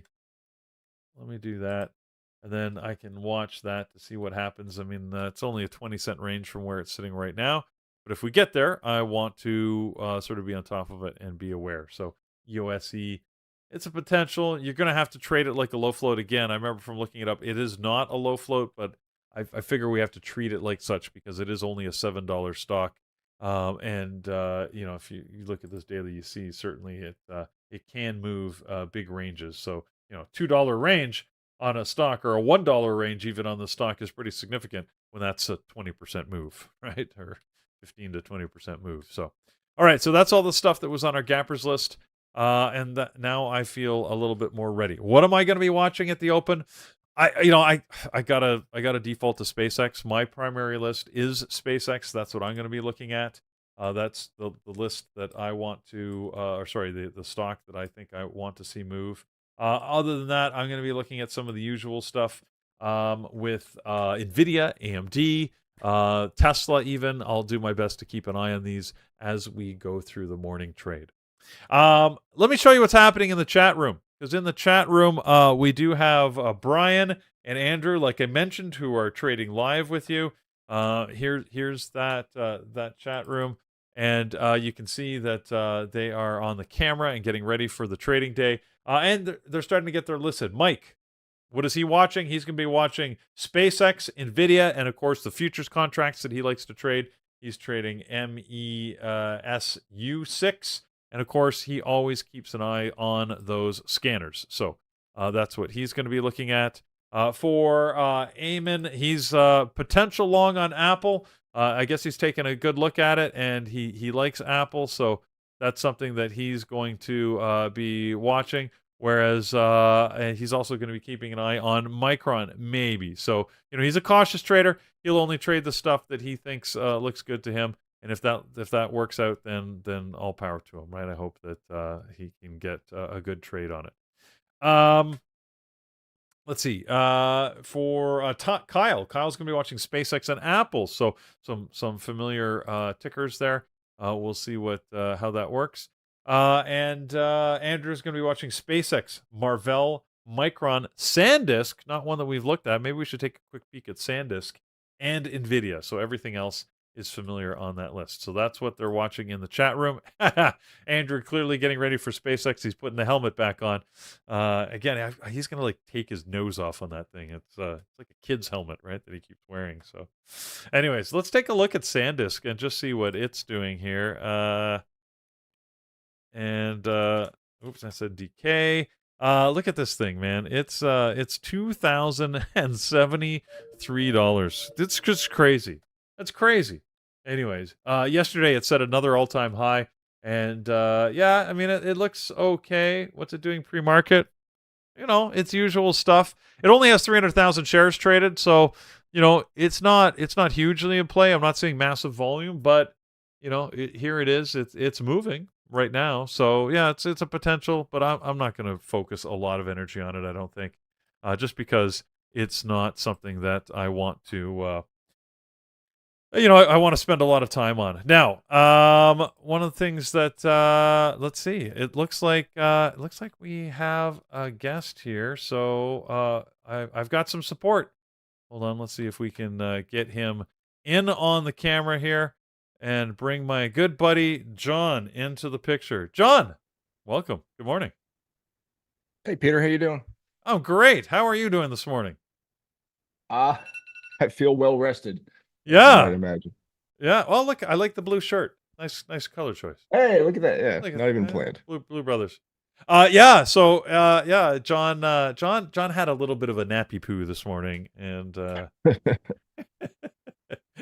now you say that like you normally is this it? Is your military discipline breaking down now? You're not waking up at the butt crack of dawn anymore? I never had the discipline to get up early. In terms of discipline, I don't know, but now that I'm older, I just wake up early, Peter, and I just do. I can't sleep in. It's very hard to sleep in, and I did this morning. I woke up and the light was different in the room when I opened my eyes, and I thought this isn't probably good. But as long as you woke up feeling rested, that's good then. That's important. Yeah, I do. I feel fantastic. I was telling my wife, I was telling her yesterday, I just feel exhausted. I don't know why, but well, yeah, apparently needed some catch up, I guess. Well, it's days like that can sometimes be a good thing, sometimes a bad thing, especially for your trading, right? Because it throws off your routine. So whatever you do, I would say be a little cautious here this morning. I don't want you jumping into some crazy trades and and having cost you. Yeah. No so, promises. anyways. All right, guys, I've got all my stocks here. I'm going to be watching a few things like we mentioned. The open has happened, so let's get into this market and see if we can find some trades here. As I was expecting the opening bell to hit, and for whatever reason, I don't have it set. So, anyways, all right, Micron really dropping heavy off the open. SpaceX not doing much. So, AMD has dropped back down to the VWAP. That's interesting. AMD. So, where are we going to go? Micron dropping, NVIDIA, and AMD. So it looks like the semis are dropping. Tesla is moving a little bit higher. Tesla kind of wicked off 400. Not exactly, but close. How do you feel about all this SpaceX mania? Are you worried it's going to take the focus off your beloved Tesla, John? I wish it would, Peters. Maybe you could trade more normally and stop being so crazy. I don't know. I don't think that would be a bad thing. Okay. But yeah, it would be interesting to see. Some people are thinking like the retail volume's going to leave Tesla. They're tired of spending their life in the 350 to 450 range, and they'll jump ship. And that may be true, but I don't know how much effect that would even have. Yeah, I guess we'll have to all find out together. Don't forget, guys, there is supposed to be a presidential press conference happening right now Yeah, let's see if we can find a feed for that. If I can find some live.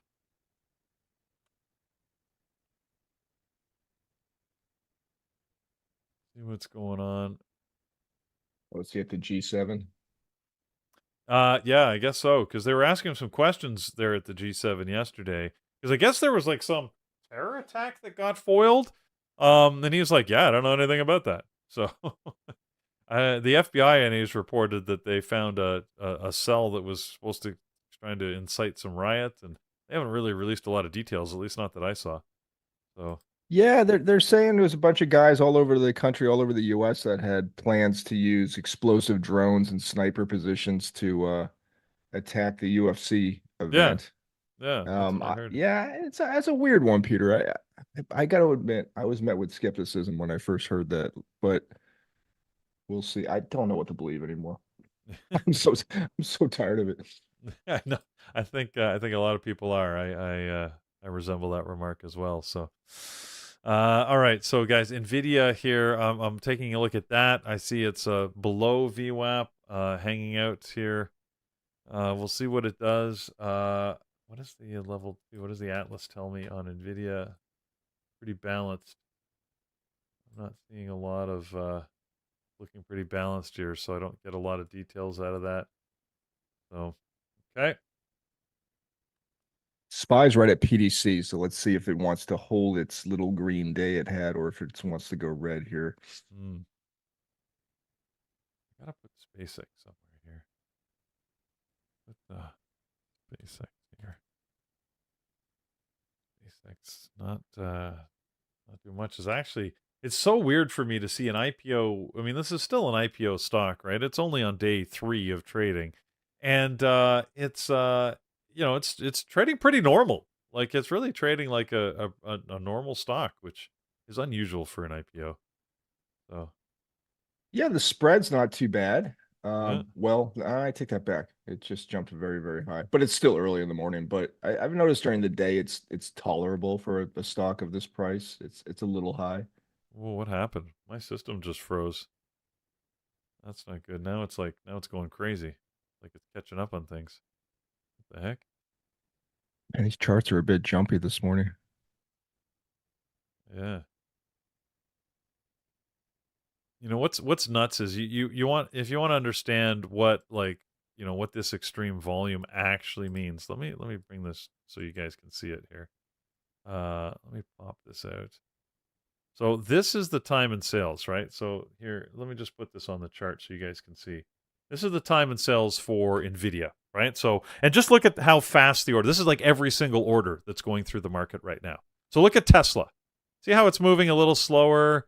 And then you go to NVIDIA, it's moving a little faster. This is the time and sales for SpaceX, right? Like it's like a turbo speed compared to anything else. It's just trading so much volume that it's moving so fast. You know, compared to I don't know what's another one you guys were looking at. How about SanDisk?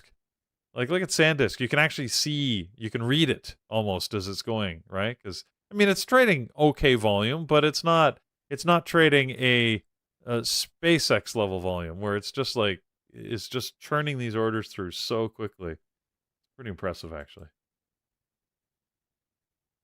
Let's put this in there. Bring it back to where it's supposed to be. All right, I'm still looking for my first trade opportunity today. NVIDIA is now above the VWAP. And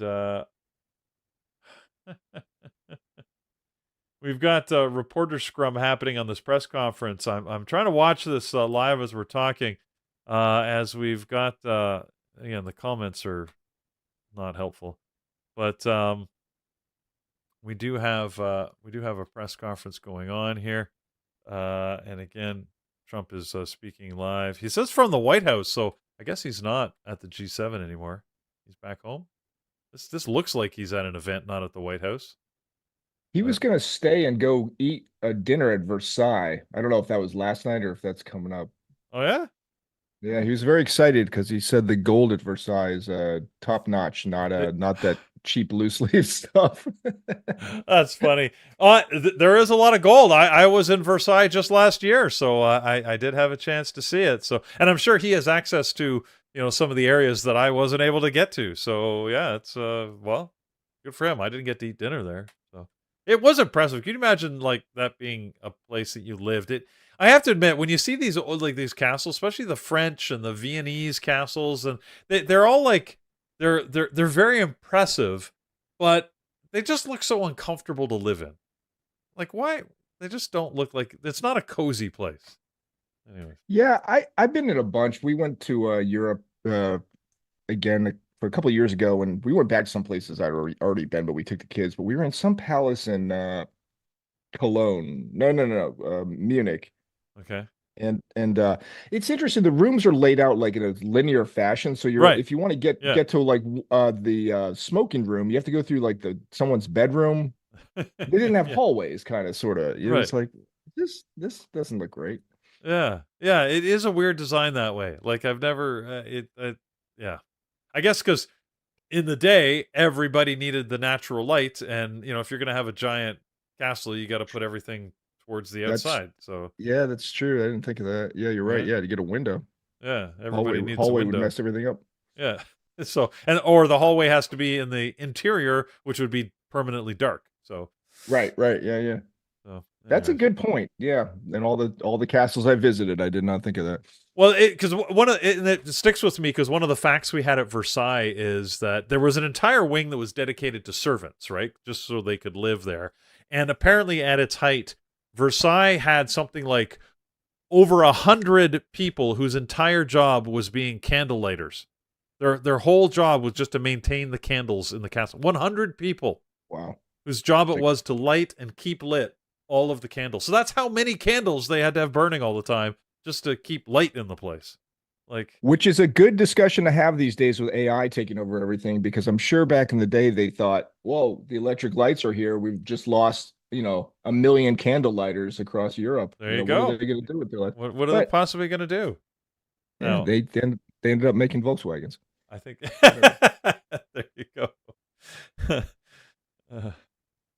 I mean, maybe they were happy to get out of their indentured servitude or whatever the. I don't actually know what their status was. They're probably like, ma'am, here's the light switch, and I'm out of here. Yeah, exactly. Good luck. Good luck with Have this. Fun. By the way, it Looks easy. electrocutes you every second time you turn it on, but good, but it's a modern convenience. Anyways, guys, I'm still watching the market here, waiting to see. I'm thinking I was hoping to get a short on NVIDIA, but I don't like the way it's moving here. It just popped right back up to the VWAP, so that's not a trade. If you guys see anything that I might be able to trade, let me know. I'm open to ideas. I'm watching Tesla here. It's not a great candle setup to the high of day right now, but there's something about this hesitation to go above its high of day that I kind of like. I like this resistance. The previous day close is not terribly far above where the break would be, so that's a good target for it to try to sort of leap to, and then possibly move my stop to break even and see if I could get this to run. But that's all getting ahead of the game because it's not setting up just. You guys are not doing it just yet. You guys are saying to check out Hood. Yeah, Hood. Look at that. Nice consistent movement. I don't know. Was it early for a high day break? But look at that. That's pretty smooth. That's funny. I took Hood off my top 12 this morning to replace it with Marvell, and of course it runs. I don't see a setup there for me though, because it's moving in such a straight linear fashion. I don't know where I would have got into Hood. Right. You got to kind of chase it. Yeah. Marvell, speaking of which, is coming up here. Yeah, I see Marvell there. Let me put Hood over here so I can flip back to it. I do like the look of that, because that is a potential setup for me for a reversal a little bit later. No trade for me in this right now, but look at it struggling at that $100 level. So like the look of that. We'll see where that goes this morning. Oh, look at PLTR. All right, so I have too many stocks to watch and not enough places to watch them. All right, let's put some more charts on here. Oh,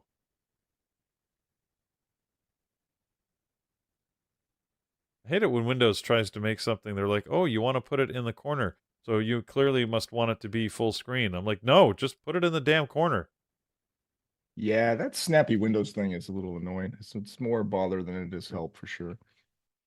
I don't understand why you won't let me put something in the damn corner of the screen. Anyways, stop trying to be helpful.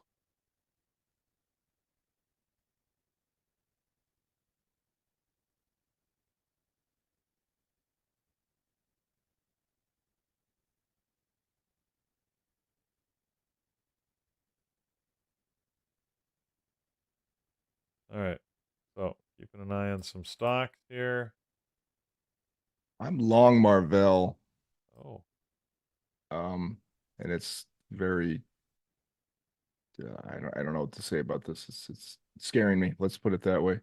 I actually took a long, stopped out, and then I took another one because it looked like it was recovering. So this is either a good idea or revenge trade, but I really needed to pop through the pre-market high here and get going because it's dangerously close to my entry, just dancing there, just barely above it. There we go. That's a little better. Come on, baby. I need that 295 up there. There it goes. All right, what's the spread on Marvell? I should have checked that earlier. It's about 25 cents. I'm actually going to move my stop to break even a bit quick here. I'm moving it to break even plus 15 cents because I feel like I'm going to hang on to this thing otherwise. So this will stop me out if it comes down to 293.80, which is very, very close to where it's at. There we go. I'm out. I need that clean run. It's not giving me that. Oh, come on, man. Stop doing Oh, that. here comes the clean run. You bugger. Don't you dare. Don't you dare do 295 now. Heavens to Murgatroyd. Heavens to Murgatroyd. How do I turn off this snap thing?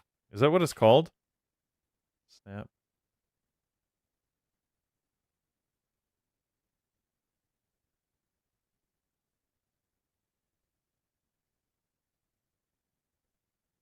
All right, guys, can you help me crowdsource? Any idea out there? How do you know when you move something in a new version of Windows and it tries to make it full screen? Is there a way to turn that off? Because it's driving me crazy. I can't put my charts where I want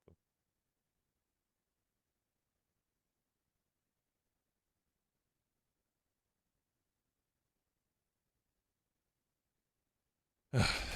Anyways, we'll do our best to figure this out. I don't know where that setting is, but For you. all right. I'm still trying to find a trade for myself. Nothing going yet.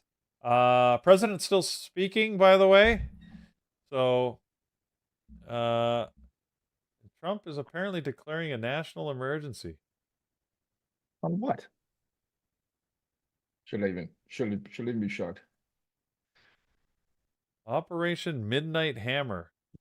Oh, that was his. That might be an old video you're watching. Yeah, it says it's live here. He was talking about what. Anyways, the glory. It's not. That's not the name of the new. He's answering a question about Iran. But I do have an answer for you, Peter. Potentially, if you do Windows plus the I key, I for India, does that open settings? Let's see. Yes, it does. And select System from the left sidebar. Okay.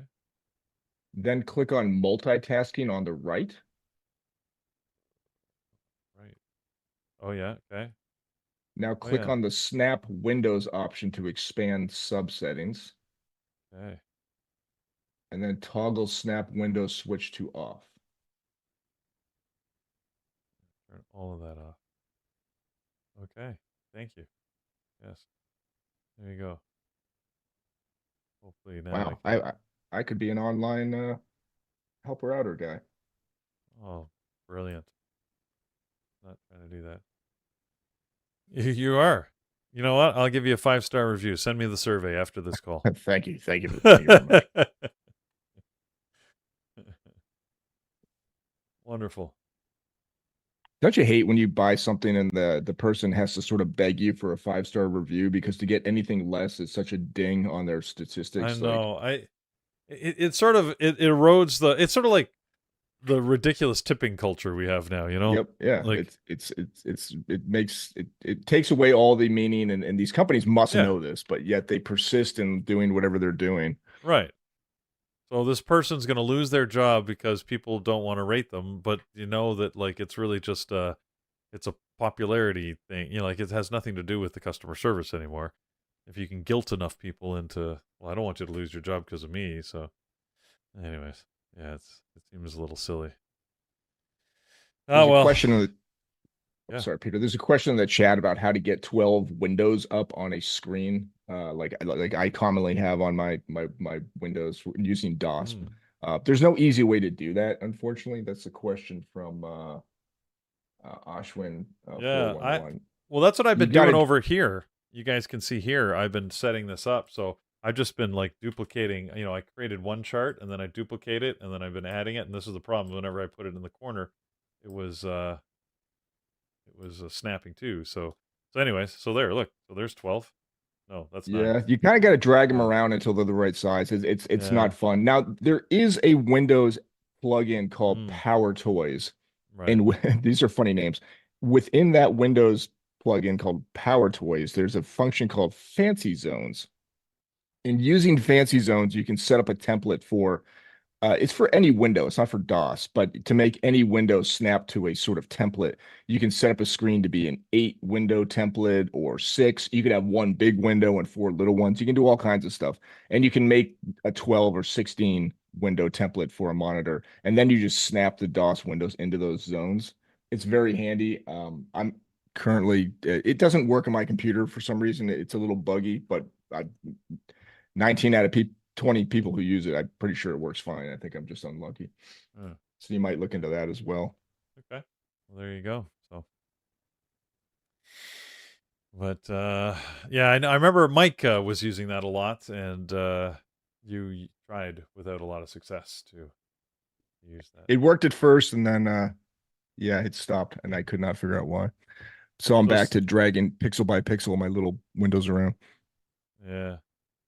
So Steve, it's called Power Toys. Power Toys. It's a plugin you can actually get from Microsoft, and again within the Power Toys, one of the toy, I guess, in that plugin is these fancy zones. Yeah. There you go. It's free. It is free. Yeah. I haven't dared try and upload that or load that onto my current machine, but maybe I should. It's very, very handy. It works very well, except for me. But you can't use it on your main DOS window. If you DOS users out there know what I'm talking about, the main window is considered to be one window. One window, yeah. Yeah, so it can only snap that whole screen can only snap to one zone. But if you go to a non-main screen monitor, you can do whatever you want.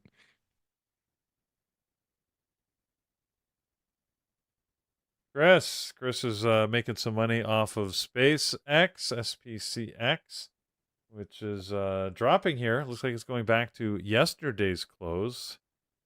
So that's a good move down. NVIDIA still doing the same thing it did yesterday. It's just chopping around this VWAP, doing nothing. Tesla also not looking all that good. Look at Tesla. It's just sort of, hanging out here, doing not much of anything. Yeah, there are worse days to have though. S&DK, Amazon, SpaceX, MU, and Google are all just going down. How is Marvell doing for you? That sold off. I'm going to leave that one alone for a little while. I'm going to take a peek at NVIDIA here.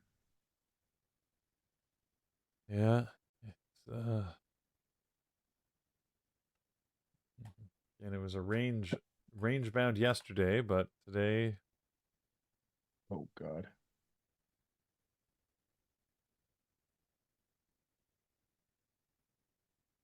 day. We'll see what it can do.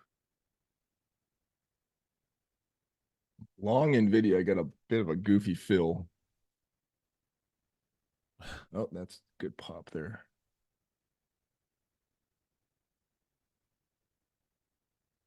Well, let's hope it it should get over this the pre-market level here, 209.20.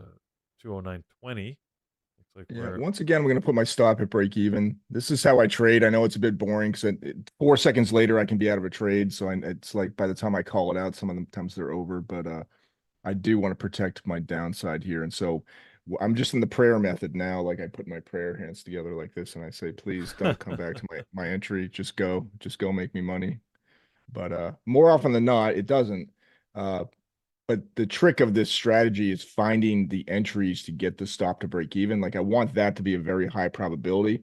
The probability of hitting the target much smaller. So it's like you're trying to find a place to enter a free game is how I think of it. You know, you're trying to think like, where can I play a game for free? I don't want to play the entry fee. And then once you're playing the game, it's rando. all right. Okay. Prayer hands in effect. Push them hard.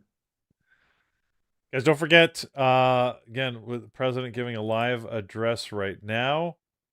And we've got the Fed rate announcement happening at 2 o'clock this afternoon, with the press conference starting at 2:30. With Warsh. What's Warsh's? Is he a Mike Warsh? What's Warsh's first name?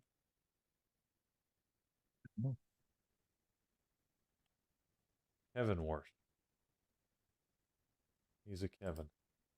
Kevin, an old name.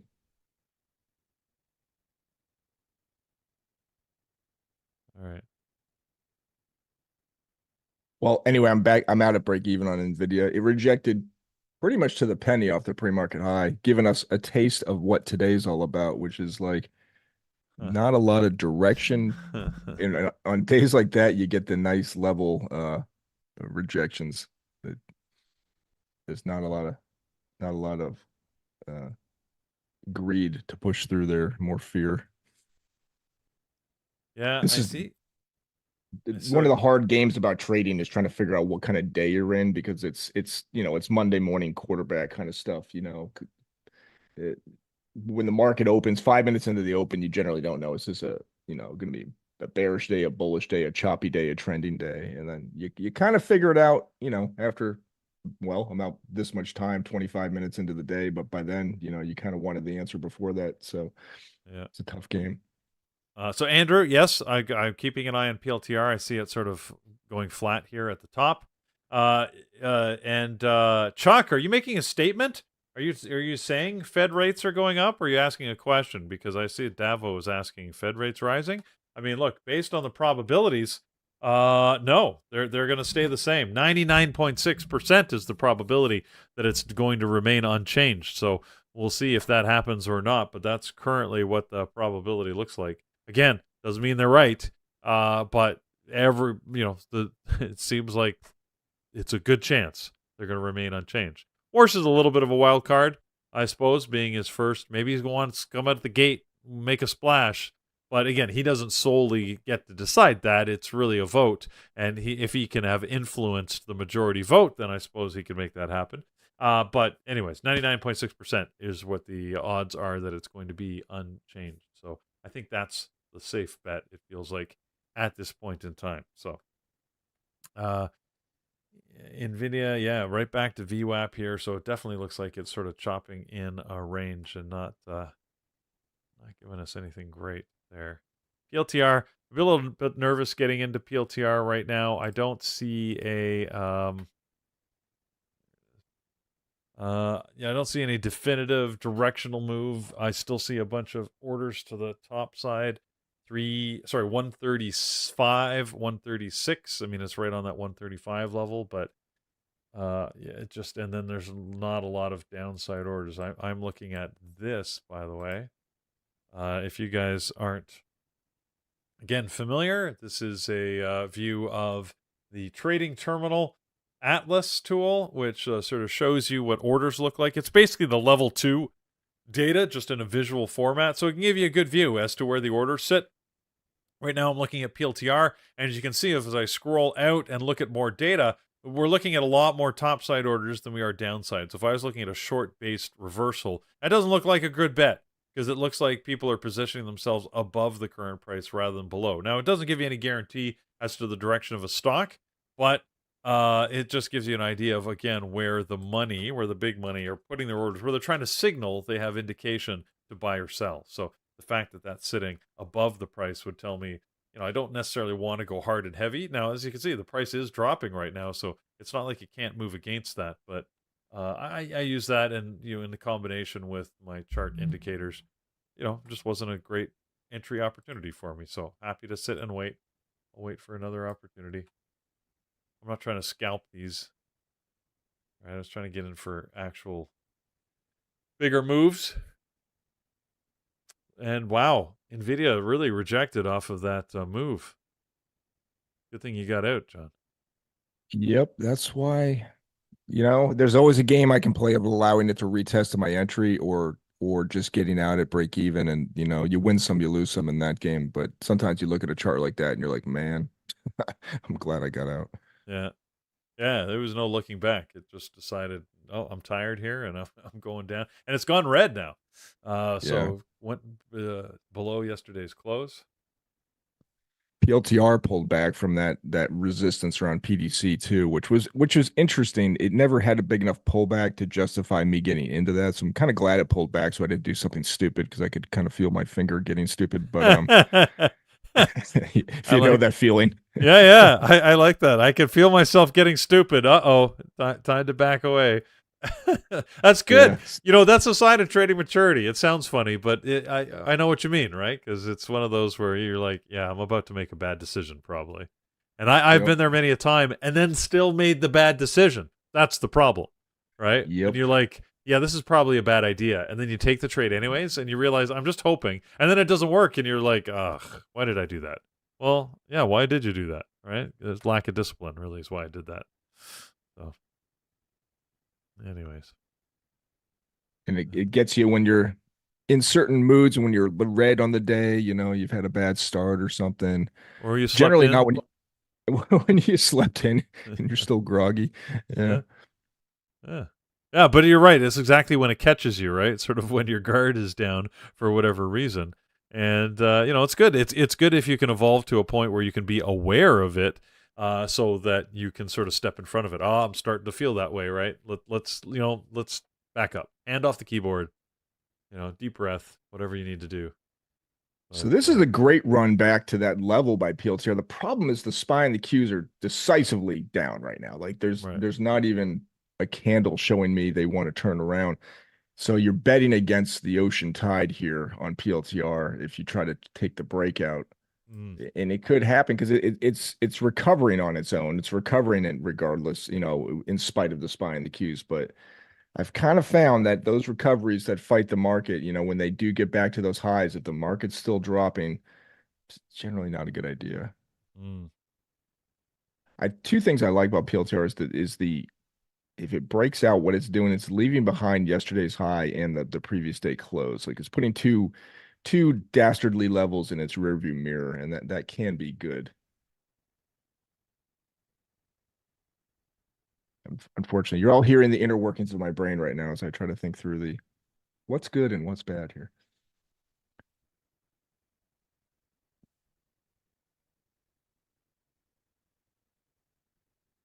Yeah, it's interesting. It really is uncorrelated at the moment, because now the SPY and the Qs are putting in a little green candle, and PLTR is actually doing the opposite. So I'm going to reset my alert on that. I had one at 134.70. It went off, let me know it was approaching high day. I'm just going to reset that alert in the same place, 130.70. I'm going to put it right back there.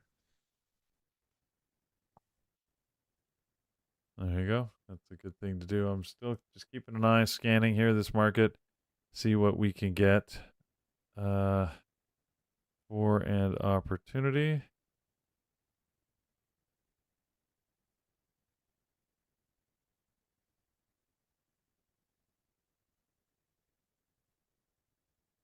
Baby Shark is asking about Microsoft. What do we think about Microsoft? I didn't know. I'd look for a level to play Microsoft off of. On a day like this, I'd really look for an obvious level to take a bounce or a rejection or something like that. And I don't know that I see one where Microsoft is currently playing around.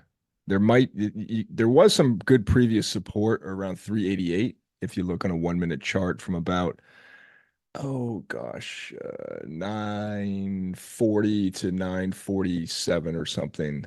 My time, of course, but there's an interesting resistance support level there around 388, so it could try to bounce there.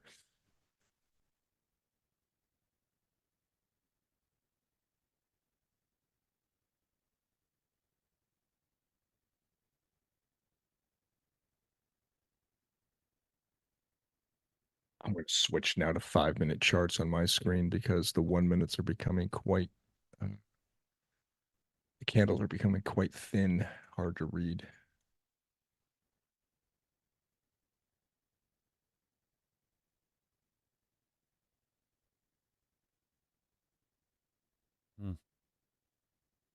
All right, we're only 10 o'clock. We're only 30 minutes into this market.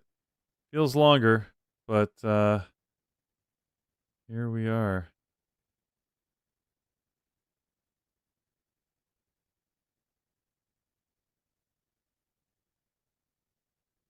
Carriel Lou is asking about a meta short. I think you're really chasing meta, something like this right now to take it short.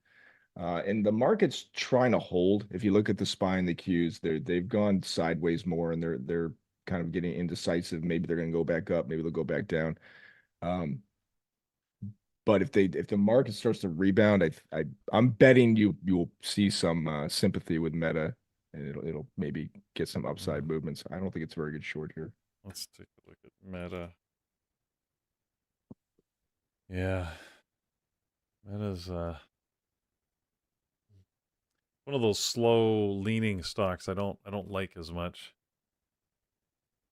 It's a tough one. It's such a big spread.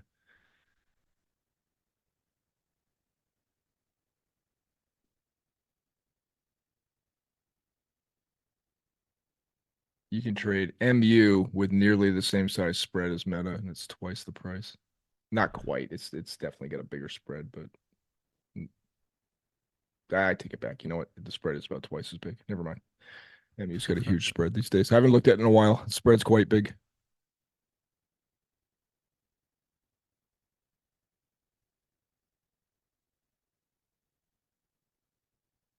PLTR making another go to that PDC line here.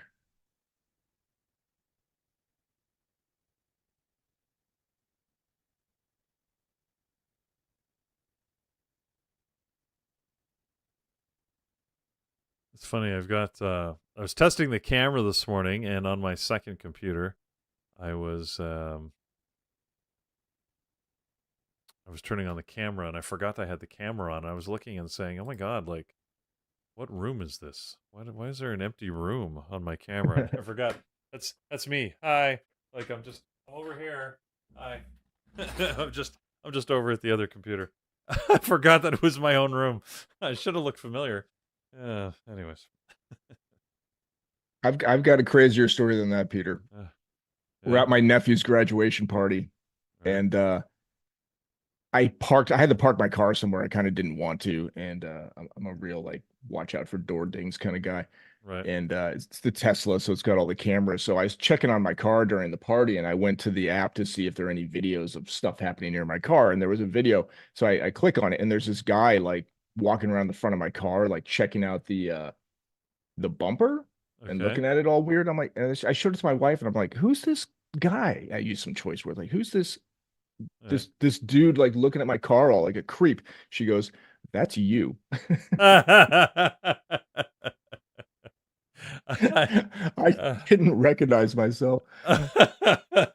I don't see myself from behind, or I usually wear a hat these days a lot. I'm a big baseball cap guy these days, yes, and so I had not worn one for the party to look a little more professional, and I had a nice shirt on, which I usually don't. I'm usually wearing some cheap shirt like this, and I did not recognize myself. That's funny. I had a similar thing a number of years ago, and some we were at it happened to be a skating event for like my youngest daughter's, when she was doing figure skating or something, and somebody had taken a picture from a couple rows behind us, right, in a stadium of the girls on the ice, and there was my wife sitting with this dude, and I'm like, who the hell are you sitting beside? Who's that bald guy you're sitting beside? And I didn't realize how bald I was at the time. Obviously now it seems obvious, but at the time I still thought I had hair because I had hair around the front, but I had this giant bald spot on the back. So when you get the picture from behind, I'm like, who are you sitting with, this white bald guy? She's like, hun, that's you, buddy. Like, damn. Yeah, I didn't add that Sucks. detail to the story, but my hair is thinner now, and it definitely. I was looking at this thin-haired kind of dude. I'm like, oh man, It throws you, right? Because in our own head, until you have to face it, you're like, yeah, I'm still a lushy, bushy-haired, feller. But yeah, that's not us anymore.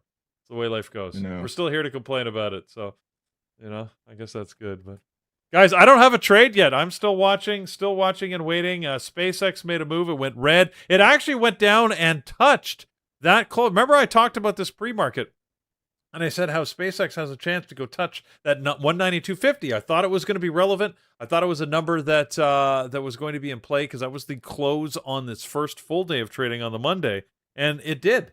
I wish I was paying a little closer attention. Look at that. It went right through and not quite to the penny. Actually, it went 10 cents below it, technically.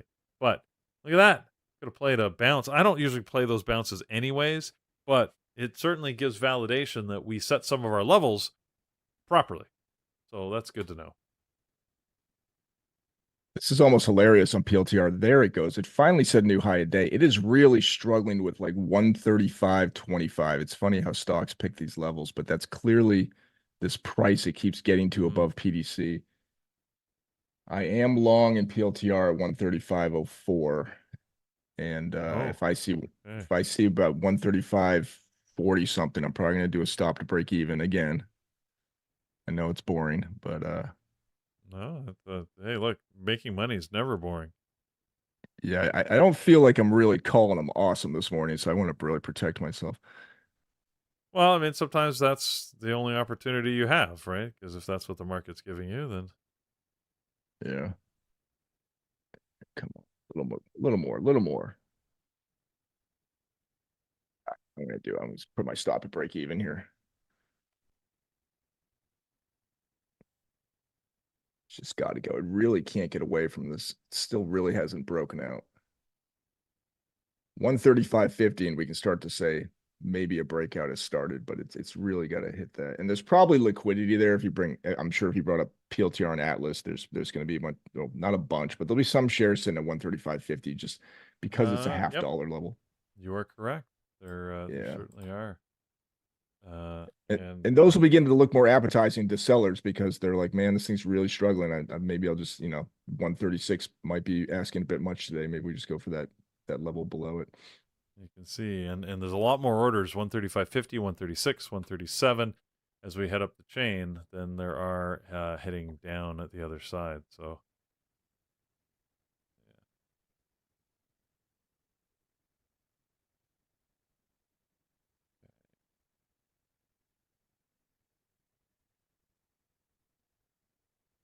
yeah, I could see them on the offer. They just got close to being at the top of the level 2, and then they pulled away. But I've got orders of a certain size highlighted in yellow on my level 2, so I can see them creeping up the side when they get closer.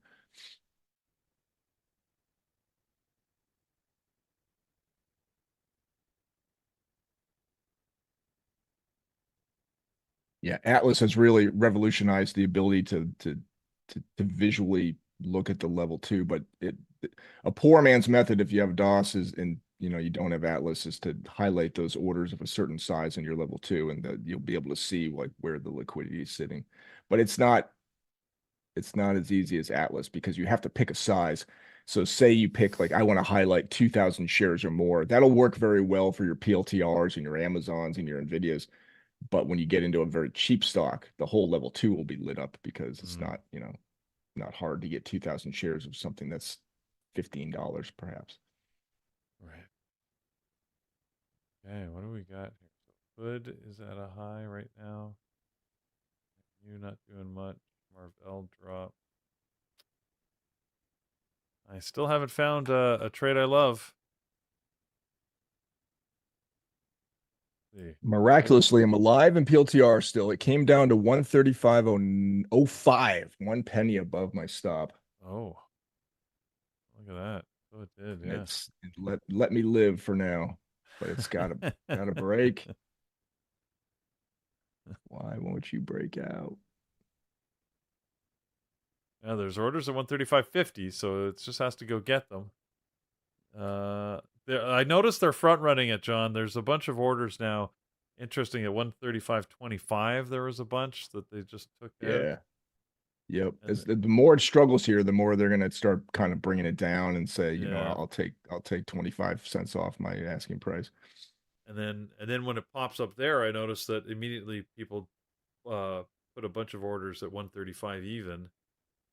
And now they're reloading at 135 and a quarter. So Sadly, the market's in my direction very nicely right now, and it makes me want to hang on to this, but I just that's the dangerous game. If I let this go below my entry and pray that, you know, this thing's eventually going to follow right. what the SPY and the Qs are doing, that could be a bad bet, and I could end up losing. So I'm going to keep that stop at break even. I'm just gonna. Probably the smart move. All right, I haven't been following what Andrew's been doing in the chat room. Looks like he went short SpaceX. Of course he did.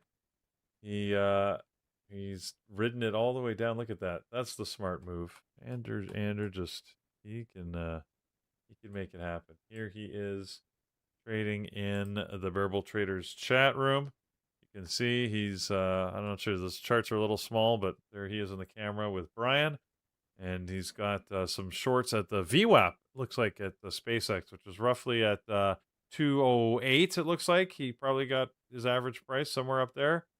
Oh, and he's listening in. There he is. He's waving at y'all. So, hello. So, there you go. Okay, so he's Brian says he felt like he's at a rave because we were putting him on the camera there. So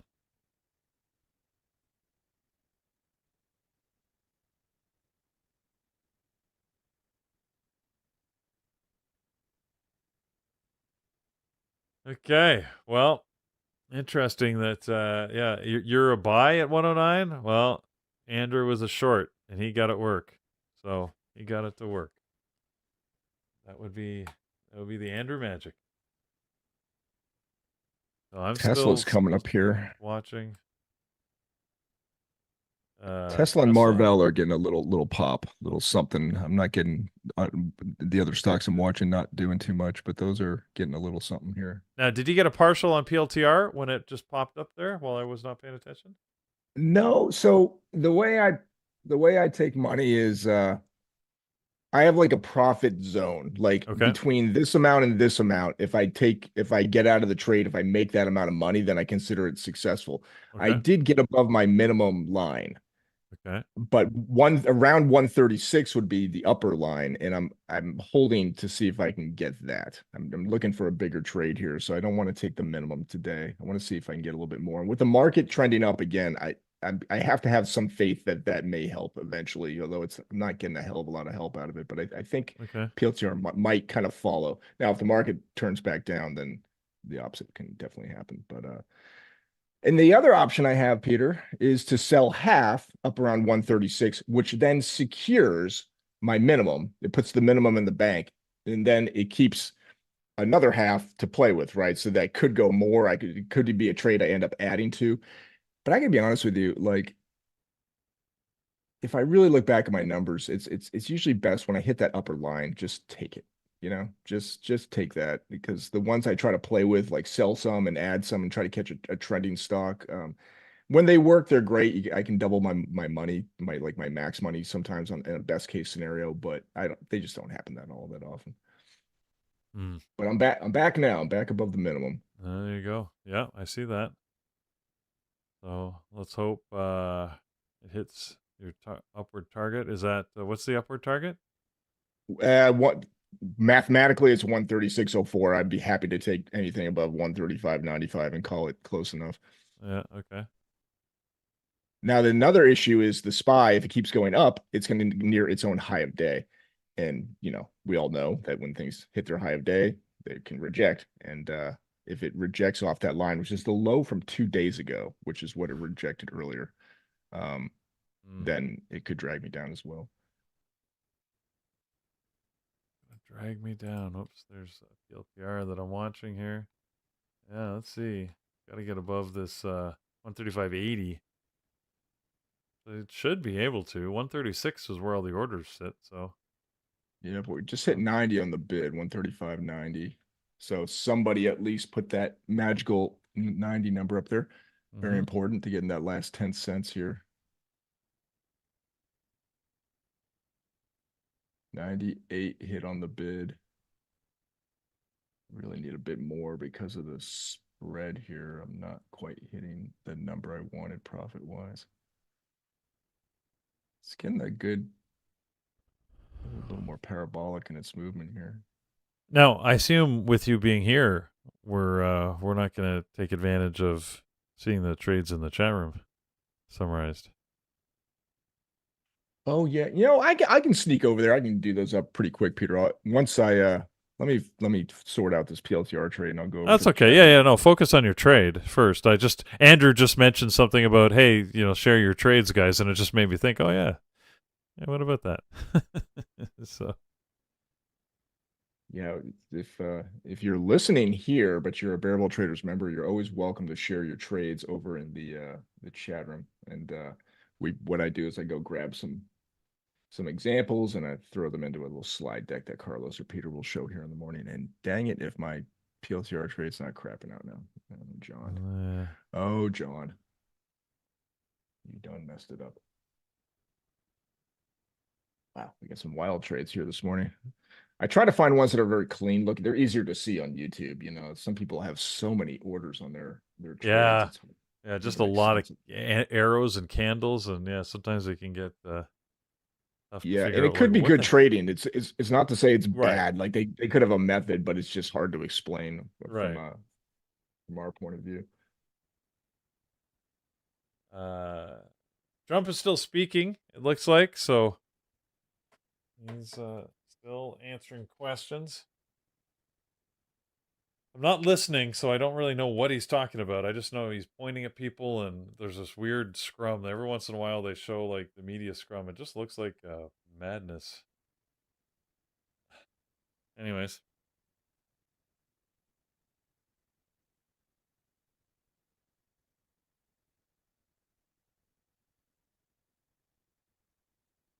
There are a lot of shared trades this morning, so you can almost get a vibe for how it's going in the whole by how many trades people post. There have been some mornings lately with not a lot to share. Right. Well, I'm glad that people are getting trades. They're doing better than me. Now, it could be every time I run this show. I don't know how Carlos does it. I mean, I guess you get used to it over time. I'm just still not used to it because I only occasionally have to do the host role. But it's hard. It's hard to sort of pay attention to your own trades and find them while you're managing screens, trying to keep an eye on the chat room. There's I got a lot going on. So, in any event, maybe it's just an excuse.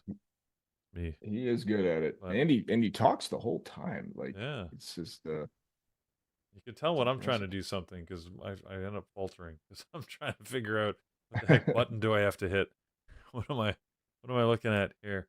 I'm looking at Hood at the high. I'm tempted to take a short on Hood as it sits up here just because it's done this. I gotta figure out first what the level 2 Atlas is telling me. Yeah, see, there's still orders up here. It doesn't look like it's ready to drop yet. So I'm gonna sit out on this one. Did you manage to hang on PLTR, I hope? I just look, so I'm trying to get those trades, and I took my eye off my PLTR trade because it looked like it was about to stop out, and now it's run back to near 136. That's good. I'm back alive. Yeah, because I saw it come right down near your entry, and then I just looked back myself and said, "Oh, look at that! It popped right back up for you." So amazing save. How much was I saved by that time? 5 cents. So. Oh man, I should probably just take some money here. This is getting stupid. Yeah, it's for whatever reason there is some resistance happening at around the 135.80 level. Yep. Yeah.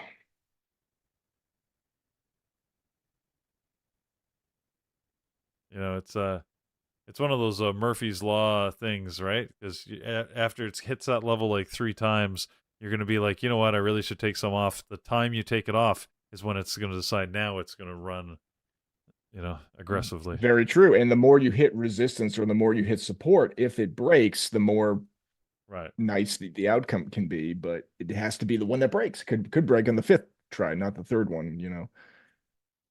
It's Steve D. what Oh, sorry. Go ahead. I was just gonna say, well, why do we come back here every morning, Peter? This is so frustrating. Yeah. We You're love it. asking about the scrolling on Market Atlas. Really, I'm just using the mouse roller ball to you have to just highlight. If you highlight the chart, it scrolls the time frame in and out, right? So you can look at more or less time. And then if you just put your cursor over the prices on the far right, it scrolls the vertical axis up and down. There's no function I had. That just seems to be a default structure of this when you call it up. So that's how I'm doing it.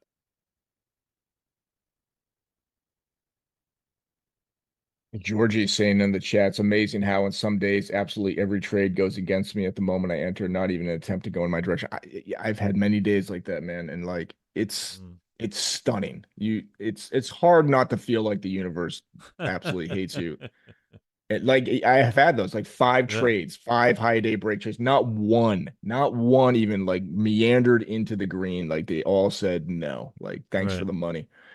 And it really stuns you. And you got to look back, like, how much of this was me? Because some of it probably is. You got to look back at those 5 trades and be like, all right, were all these great? Which ones did I force?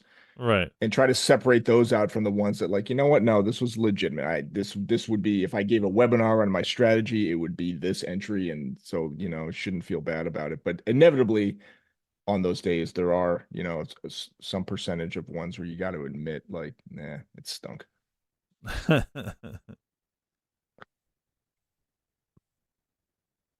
Market breaking high a day. PLTR racking to the opposite side again. I'm getting no love from these pops. This is unusual.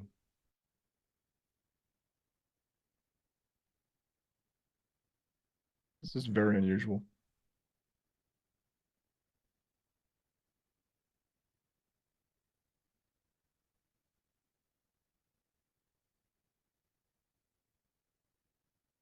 And just take me out. I'm out. I'm done. PLTR is over. There is a point where you're like, I'm tired of this. Like, yeah, I just want to be out. It's too stressful to stay in it. That's funny. Yeah.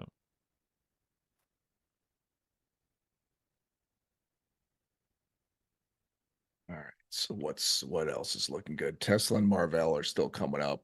Marvell already bit me, so keep that in mind. I do think Hood will go back down today. I just don't know. You don't know how far and you don't know when. That's the magic of trading.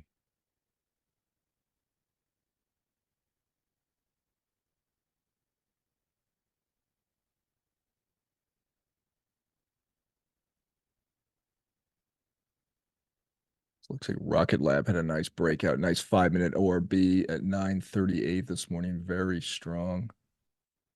And it's fighting with 110. I've noticed it having trouble with 110. I actually own some Rocket Lab, which is not in the money, to say the least. So I'm hoping for it to someday get back to where I bought it. I'm a lost astronaut way above 109, Peter, I'll tell you that. Oh yeah? Oh, that's never good. No, more like 138. Oh wow. Okay, yeah. You need some solid moon landings. I thought I'd get some SpaceX love. I thought the sector would unite together and rally for some space love, but nope. Some space love. John's hoping for some space love. You I got and some space love the morning of the SpaceX IPO. Rocket Lab was up quite a bit, and then by there the you time go. it had opened, it had flipped around entirely. It started up like 6% up on the day, ended up down 6%. You and Captain James D. Kirk always looking for space love. Looking for that space love.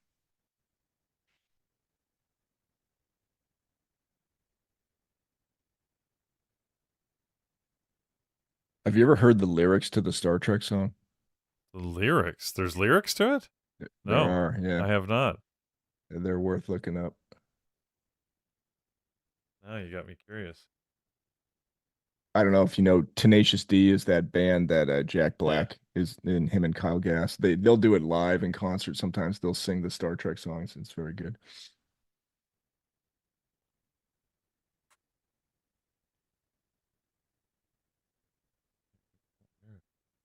But the song is kind of about space love.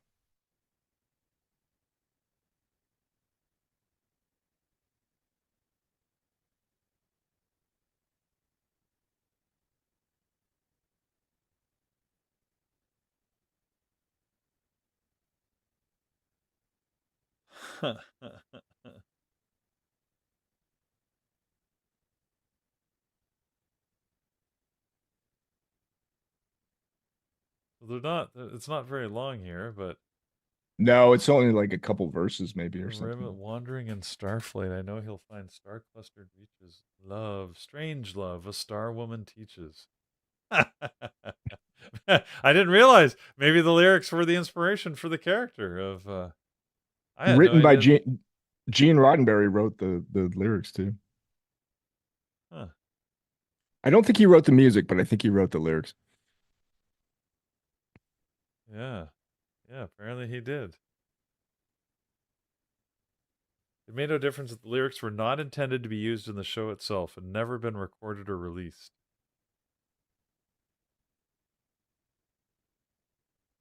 So Jack Black jokes that he wrote lyrics so he get a cut of the paycheck on the royalties of the song, even though they never used the lyrics. But I don't know if that's true. Huh.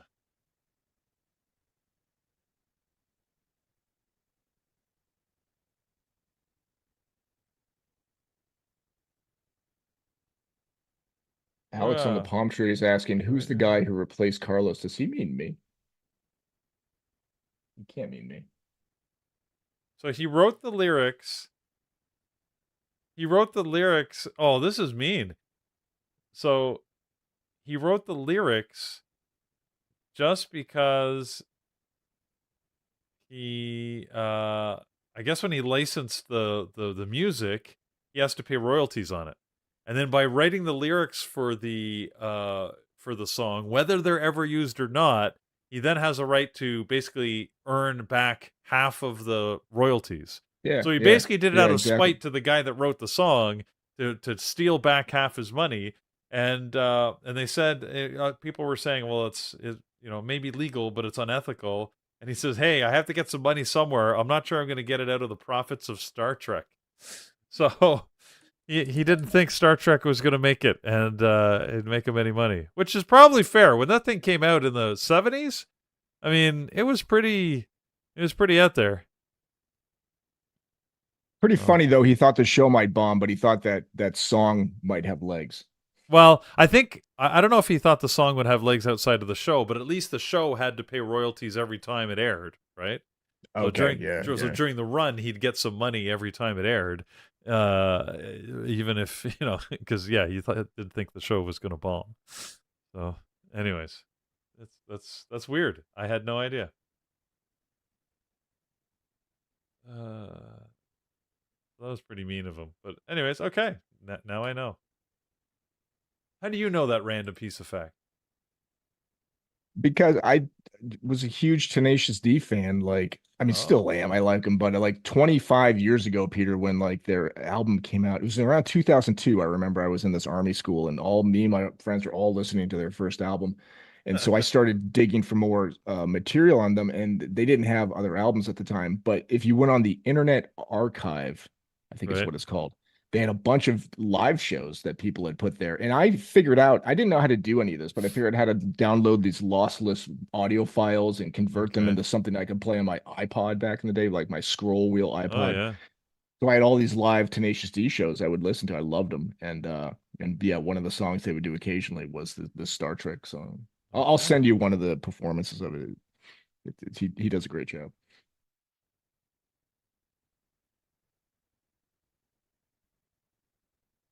Wow. Well, I miss my old iPod. I have all those shows somewhere. Like they're not on Spotify or anything because they're just obscure things that super fans uploaded to the internet. And now, like, because I use Spotify to listen to music, I can't find some of that weird stuff I used to listen to very easily. I'd have to go back and get it on my own and put it on my phone. I'm gonna see right over here in this drawer.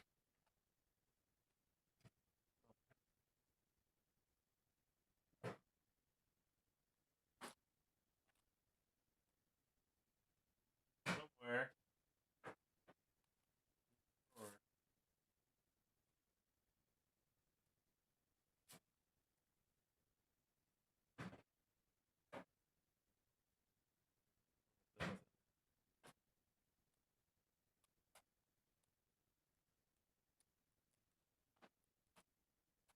I bet we're gonna do Apple show and tell. I've got two items here as well. This is what happens when you get old men on the internet together. They go searching in their drawers for old. Yeah. Somewhere I've got my old iPod, and I was very disappointed when it just wouldn't power up one day, and it just, because I had all sorts of great music on that and stuff that I would listen to, and then it's one of the little silver square one, and anyways, it was great, but then one day it just wouldn't power. I got this one, which is a iPod Color with a touch scroll wheel. So this one came out a bit later. Yeah. But this will still power up. It has no juice right now, but it has a couple old movies that we downloaded for my kid back in the day, and we would put this in the back seat. This has a screen that's about 2 inches maybe across, and we would hang a diaper over the center console of our Jeep. We had a Jeep Liberty, and you put a diaper over the console, and then you could tuck this into the diaper, and it would point at the kid in the back seat. And even though it was only a 2-inch screen, he would watch Bolt, was this movie about a dog. He'd watch that endlessly on the iPod. And I also have this. This is a first generation iPhone right here. Wow. This is an iPhone 1, which also still powers up. Can you believe that, Peter? Wow. That's crazy. An iPhone 1. That's I think the earliest not even called that. Simply called an iPhone. It was just an iPhone. It's like World War One. World War One was not called World War One. It was just the World War. Right. The World War. Anyways, the iPod. Yeah. Anyways. Trading's thin when I'm digging through my drawer looking for old artifacts. Yeah, it's probably my fault because I went looking for my iPod first, so I dared you to do it. So I'm gonna take one last look for some trades, Peter, and see if any of our moderators have one to share. If not, I'll throw mine on there, even though it didn't work. You post a file in there? No, not yet. Yeah, I will in a second. I'm just looking to see if there's any more.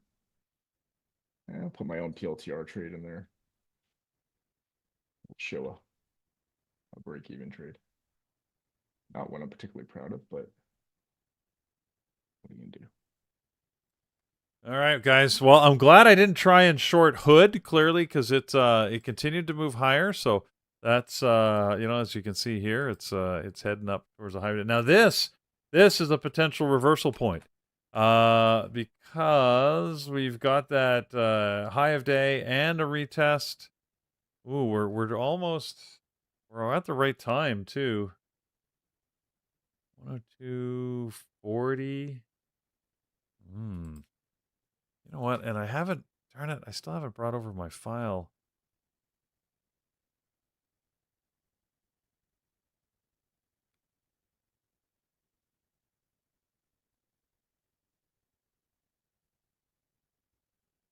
My level 2 is not, or my order screen is not exactly what I was looking for. Why does it do that? I thought I fixed that as well.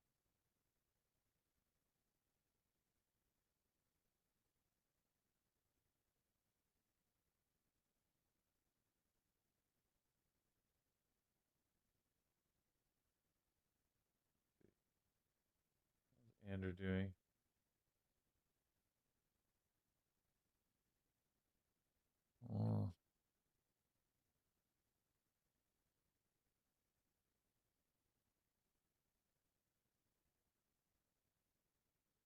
Let's see what we get here. I'm keeping an eye on Hood.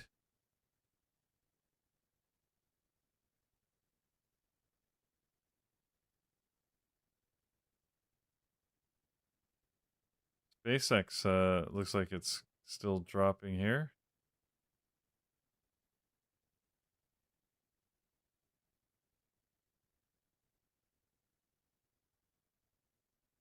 Oh man, it is looking weak.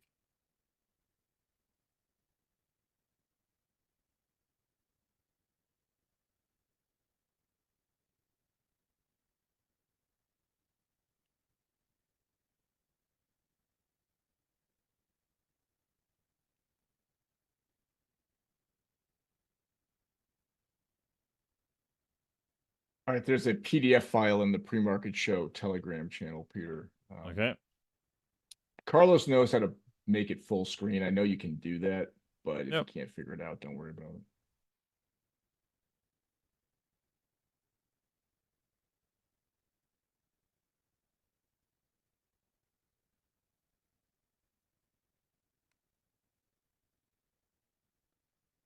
Oh, Hood. Where are you going, Hood? All right. Yeah, so let's get to that. Let's see what trades people like, because you put together some nice ones for me here. Let's see what we got. How do we? Oh, there we go. Beautiful. Let's see what we got. Is this the top one? This is the top. So this is yours, right? Right at the beginning. Yeah, it's got your name on it and everything. So That's mine. You can see how long this took to get going. So the thing right. about when I trade breakouts, like a breakout should look like a breakout. Like where you enter should be about where it breaks out, because the destiny should be fulfilled of you think a breakout's happening, so it should happen, right? You can see how this took like 3 minutes to get going. That's kind of a long time around 10 o'clock. It's kind of on the borderline of like, am I holding on to dear life too much here? It eventually got, you can see it never got too close to my stop, but it did eventually get going. But anyway, got up around 136. I did not take the money off there. It came out at break even, and the trade is over. There you go. So that's that trade. And then we got a trade from Glenn here. Looks like Glenn took a couple of kicks at the can to try and get long, and then it sort of got stopped out. Said, "Oh no, it's actually not dropping." Got in again. Once again, it faltered, and he got out with a small. These are both small losses, clearly, and then got in for a third time. This time, got the run, and right on the Qs. It says it's the Qs here, but it's only like a $5 price. So, anyways, I'm not sure what he was trading there, but maybe it was a derivative product of some sort. But anyways, whatever he was trading, looks like he got some good partials and got all out when it started to pull back. So, trade from Glenn. And another community member, it looks like they were going short SpaceX.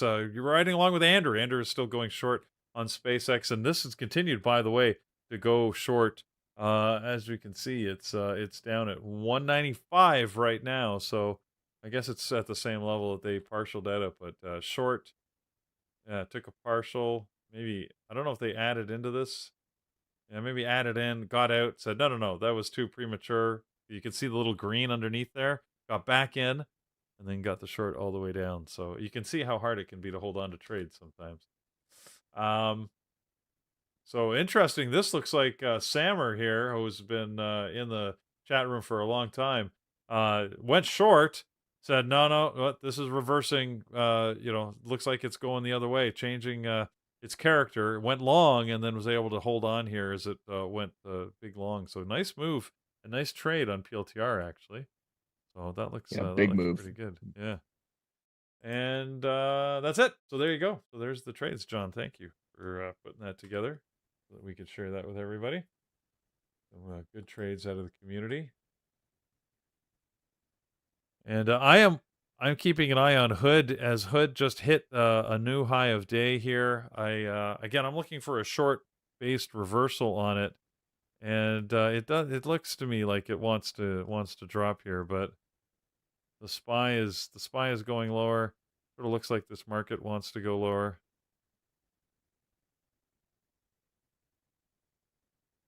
What's up, Mike? Yep.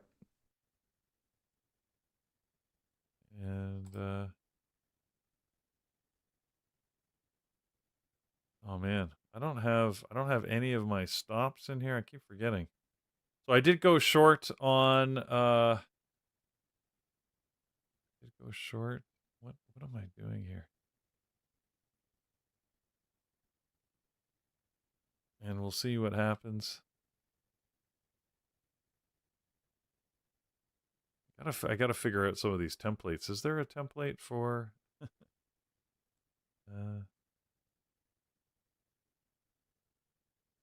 is there a template for your level 2, or is it just part of the overall template?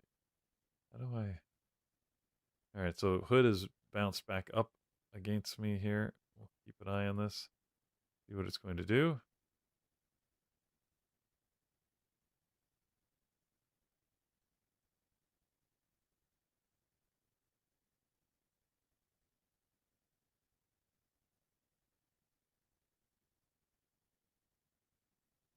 This is a very low volume day. I'm noticing the relative volume on the SPY 63%, Q 62, and as I go down my watch list, like there's not a lot of stocks even over 100. This is almost unusually low volume today, and I wonder if the Fed announcement has anything to do with that. All right, well, Hood decided to go higher, so I'm out of that. So that's a loss for me on that. We'll see what it does up here. Looks like it's pushing up to these orders, perhaps.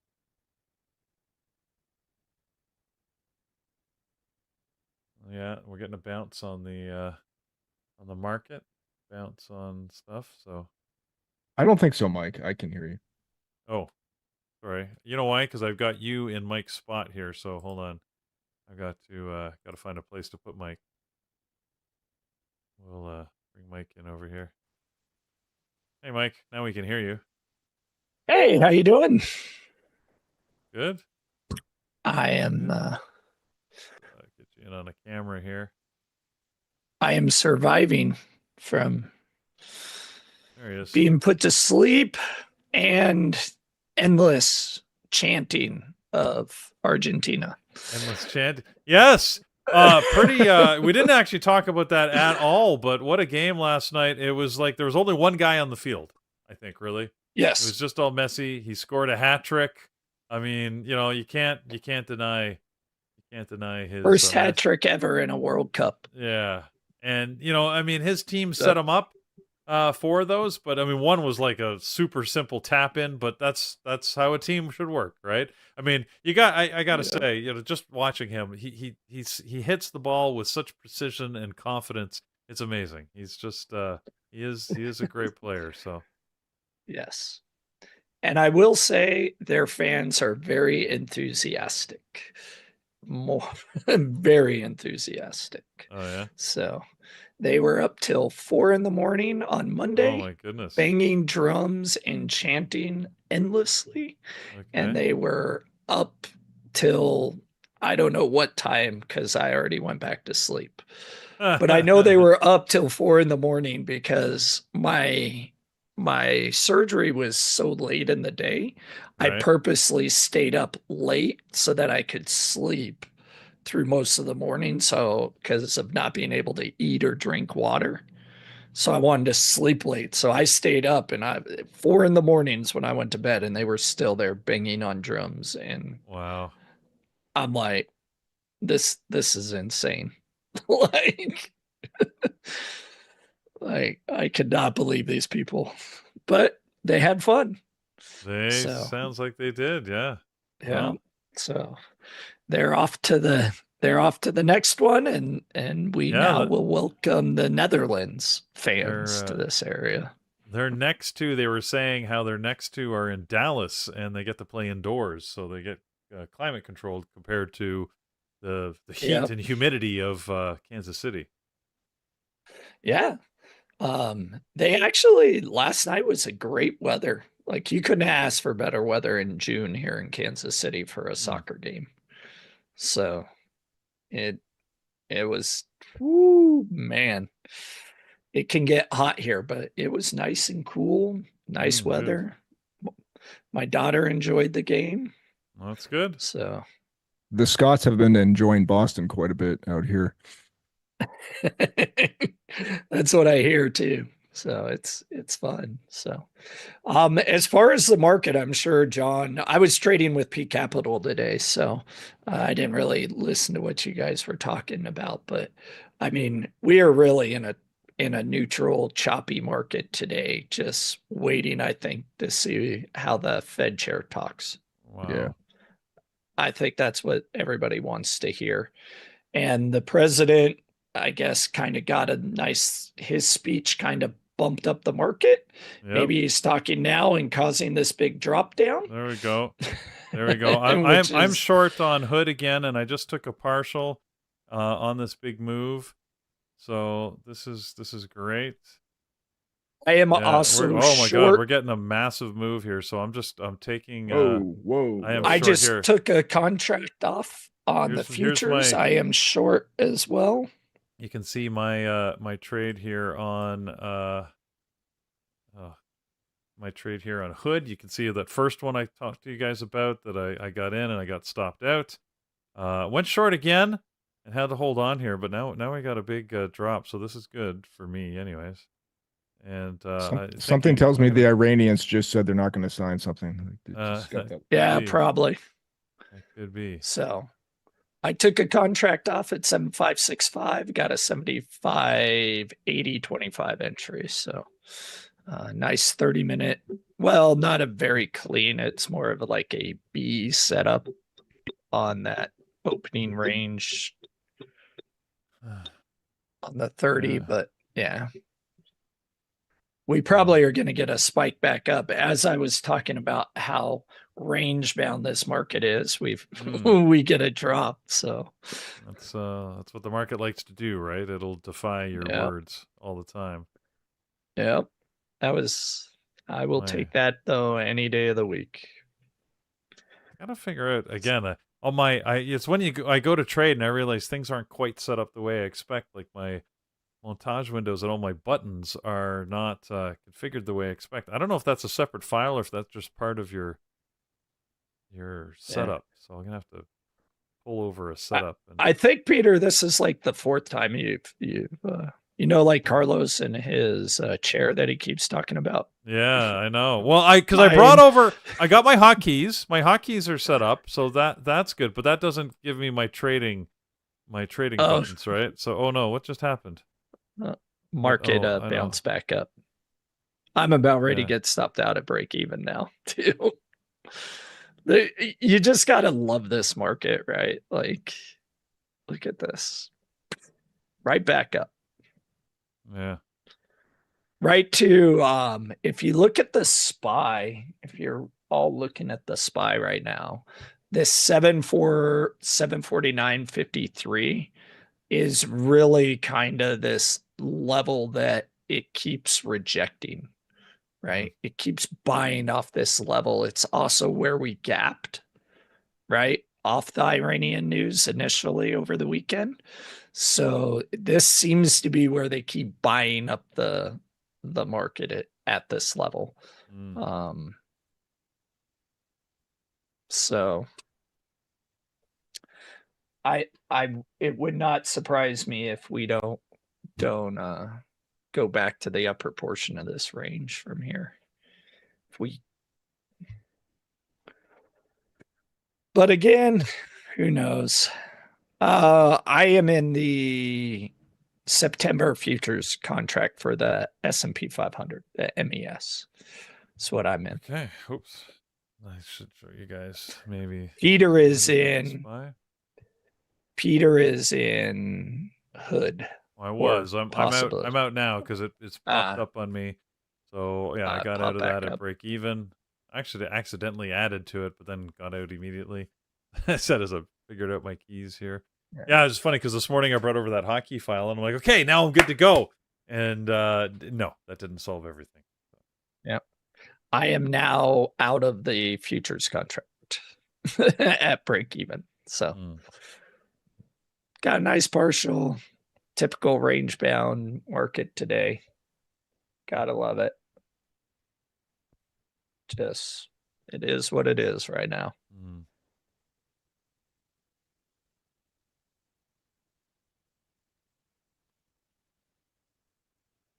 So that has been my one trade. I didn't even trade in P Capital. Didn't really trade. We talked about understanding what the market has been doing, what is coming up in the market, and that the president is speaking, and we all know he can move the market at any given time with what he says. So I wanted to be very cautious at the open today. So I kind of sat back, and then I think the 2:30 time frame might be interesting. I am definitely going to be looking at my screen when that occurs. I want to know how the market reacts to what the new Fed chair says, right? Oh, absolutely. Because Powell in the beginning of his term was he moved the market a lot because he didn't quite know how to answer questions neutrally. Yeah. So you could get some good moves out of him. So I want to see if that's the same case. Yeah. Warsh today. might suffer the same problem, same fate, but we'll see. Yeah. Yeah. So.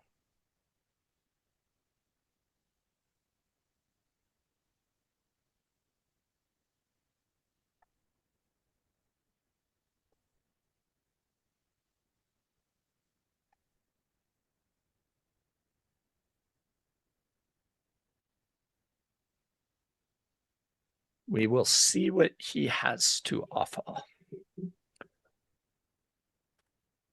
That was a good pop down, though. I don't mind that. Tesla's toying with its low of day here, but it'll be interesting to see what it does. Tesla went back down. SpaceX lost 200.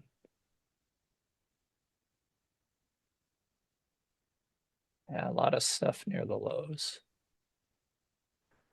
Yeah, a lot of choppy stuff today. PLTR. Did you trade PLTR, John? Yep. Today? Sure did. Good or bad? I mean, basically, it was at my target, and I didn't take the money, and it went back to break even. So I don't know. Is that good? Is it bad? It's got elements of good, elements of bad. It's got highs and lows, love and hate. It's everything you could ask for in a trade. Oh, you gotta love that. Got a little bit of everything. Yep. Little bit of everything. Actually, long Marvell right now at 292.92. Call it 293 if it makes it easier for you. If it breaks the pre-market high here and can get going, could be good. But again, I hate when this happens, but as it's attempting to do that, you got the SPY hitting PDC in the pre-market low. So there's a good chance the SPY rejects here as it's trying to recover. 750 level as well. There's a lot going on around 750 on the SPY. The big $50 level, the PDC, the pre-market low, and the low from yesterday. It's all packed in there around 750. So we'll see if the market can carry through that.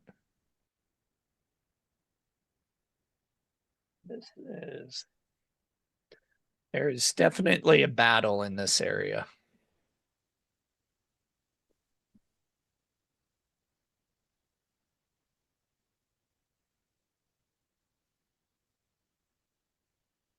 Oh my gosh, what is this? Come on, man. What do you got? The hell was that? Marvell just dived off the pre-market high. Like, what the frick, man? Is that going to recover or is that going to stop me out? What the heck was that? I am trying very hard not to use profanity here.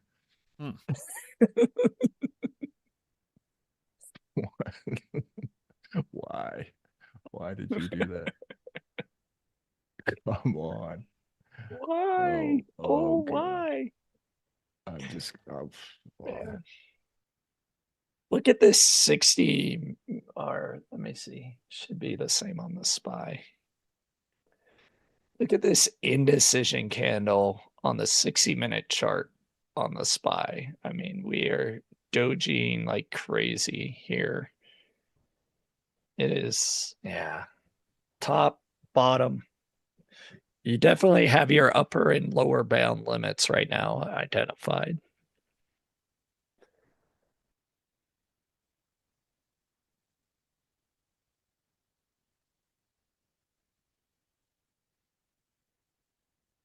that drop just smacked me in the face. I'm very close to being stopped out for a full loss on this Marvell. I did not see that candle coming, man. That's a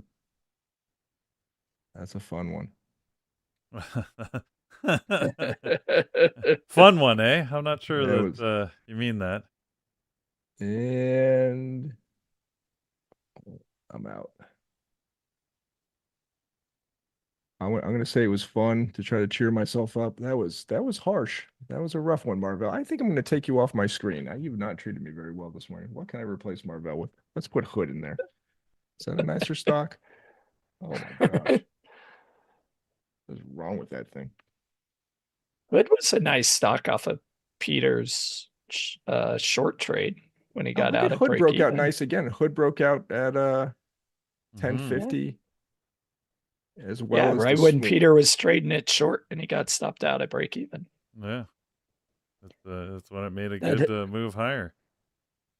Isn't that how this works? Like break a Yeah. high day traders are on Peter's failed trades and he shorts our failed trades. Exactly. Exactly. NVIDIA's Down at back. low of day. And we're back below 749.53. So let's see if we can continue downward.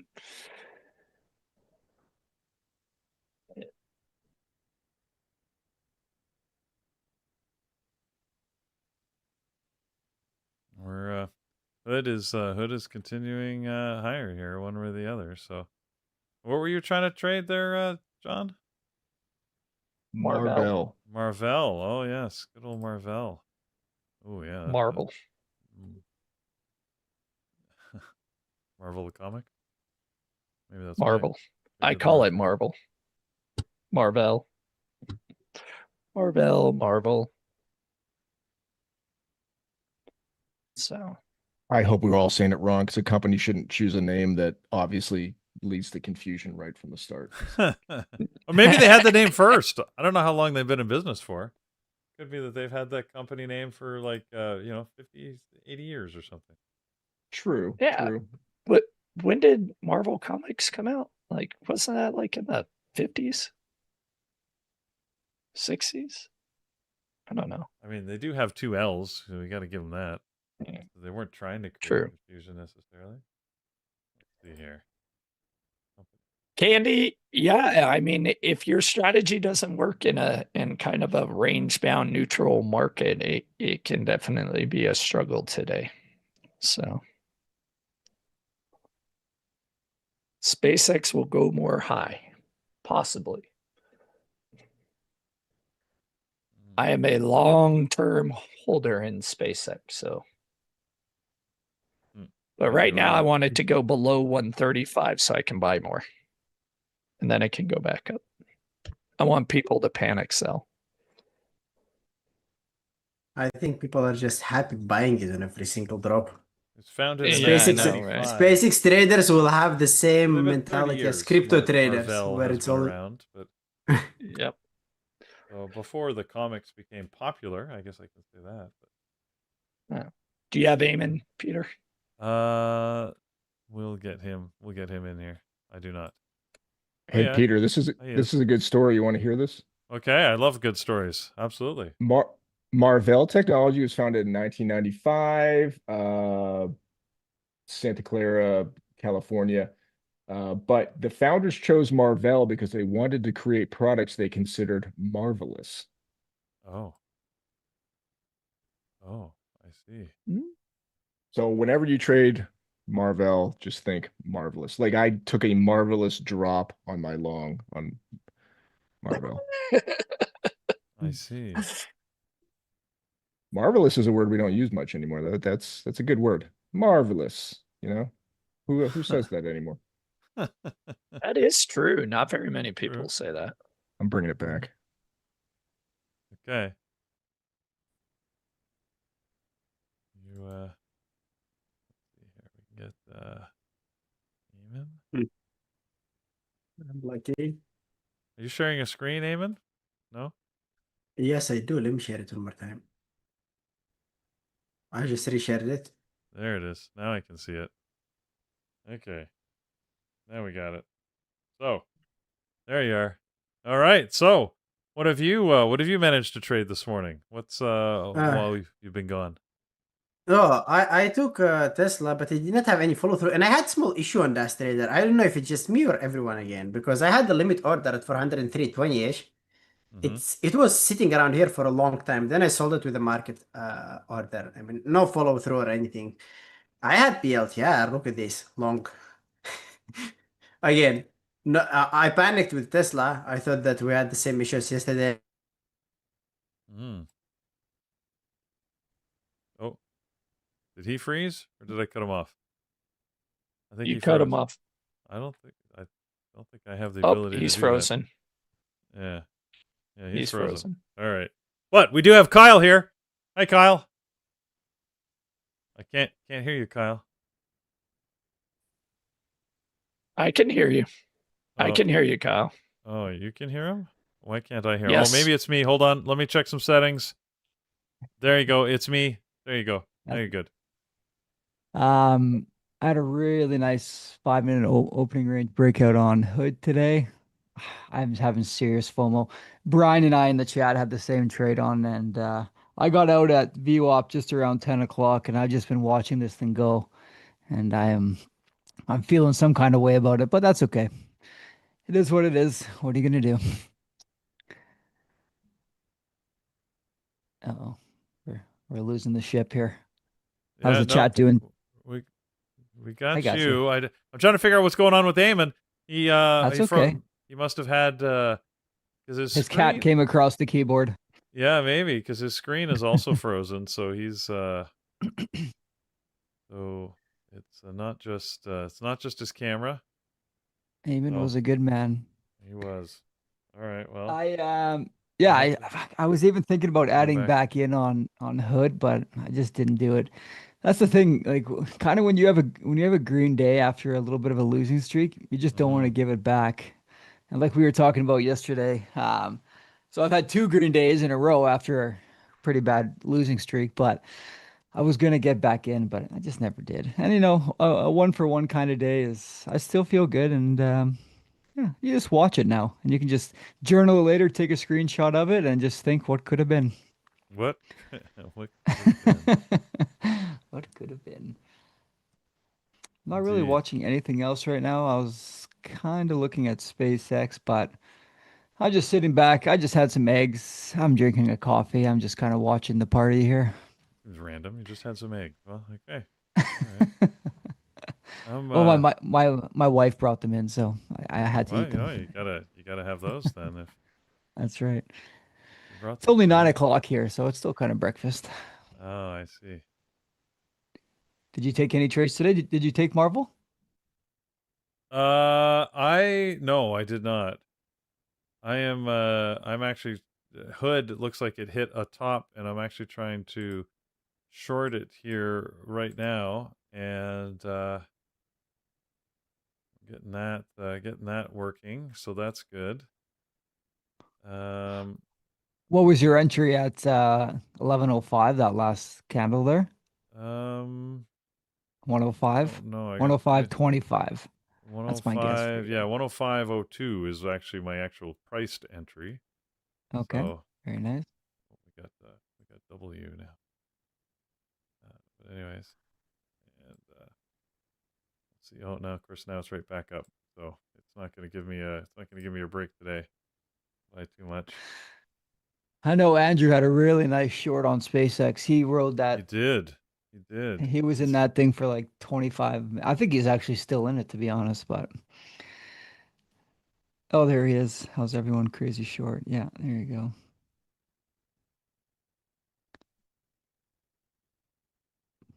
But overall, yeah, good day. 1 for 1. I'm happy with it. And that's all part of the sticking to the process. Just try and do that 1% of your account size and just keep the ball rolling down the hill in the right direction. Yep. Cup for the kitty.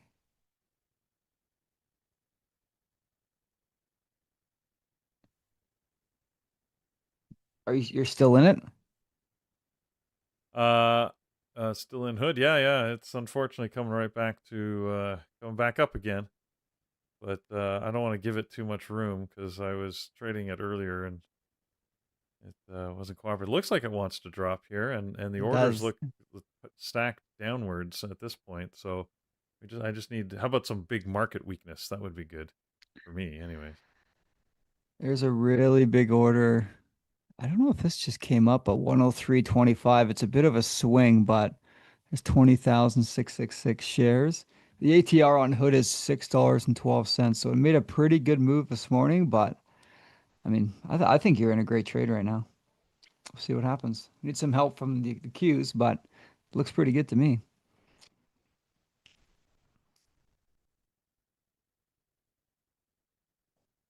Yeah, I hope What's so. SpaceX doing here? SpaceX is still going down. Oh my Lord. 188.66 is the new low. It's coming down through S4 now. S4 is 118.17. There you go. At least I've got SpaceX. my range order in now, so that's good. But What are I you hope it just what are you doesn't go back targeting? up to 105 and stop me out. If it can stay below 105, I'm good. If it goes back to 105, I'm going to be out of this thing. But here we are. There's good. And does it? Oh no, it doesn't show. Hold on. Let's. He's back. He's alive. I'm back. I'm alive. I survived the crash. Oh, okay. They're showing my orders. Let's see here if it can. Did your cat run across the keyboard? Oh no, it was electricity off for a couple of minutes, and for some Oh, was it? reason my There we go. thing did not switch automatically, but it's okay. All good. That's okay. Hey, All good. we're always good. There we go. So okay, so let's go back to see if your screen is back. There you go. We got you back. Yep, it All right, is we got you here. back. There we go. All right. Well, with that, I think I can hand the show over to you guys. Take us into Thank you, Peter. the noon hour, and yeah, good. Sounds like you had a good morning there, Kyle. So good on you. I did. I'll Thank you. nurse this hood trade. Hopefully, we can get a big drop. I need a drop all the way down. 103.25 would be a great target. So I'm praying for you. thanks. Thanks, Peter. Awesome. So, hello, Kyle, and hello, YouTube. How is everyone doing today? I honestly, I had a good day. I'm a little bit of FOMO, like I said, on Robinhood here, but I just did not see this move coming, to be honest. Like I got all out. I had a good 5-minute opening range breakout on it after the confirmation candle on the 1-minute chart. Wrote it up pretty much all the way to 944, I think. I was out of my majority of my position around there. It looks small, but I think I took too many shares on it, to be honest. And then when it came back down to view up, honestly, Brian and I in the chat room were talking about getting back in on it. I just never did, and now I'm sitting here looking at it, what could have been, but it's okay. Had a good day. Oh, good job. Yeah, I mean, it was a weird day for me. I mean, I'm up small 2 hours, but Tesla did not have any follow through. I tried a reversal on SpaceX as well. Once it started bottoming around 2 days ago low, I think, or 2 days ago high, whatever it is. It was 2 days ago high. Yes, 2 days ago high. So it had a nice bottoming price action, good increasing volume, good double bottom on the 1-minute chart, played it within the range, added at the break of the range, took small partials just to make sure that I'm turning it into a risk-free trade, cut the rest slightly around the break even. And this thing is still selling off. Andrew called a nice short on it. I'm sure he's still riding the short on this thing. Yes, SpaceX is falling, guys. And that's normal. Honestly, that is totally normal. And we talked about this during the pre-market show. I think for those who've been there during the pre-market show, the featured story part of the pre-market show, SpaceX last year had a revenue of $18 billion with $5 billion in loss. And its valuation right now is higher than, or at least was during the pre-market, higher than Amazon and higher than Microsoft. And you get Microsoft with $380 billion in revenue annually. You get Amazon with $660 billion in revenue annually, and with massive growth, massive earnings. And then you have SpaceX, which is the same size right now, but having 10 times, 20 times less revenue, and it's losing, right? So how would that make sense?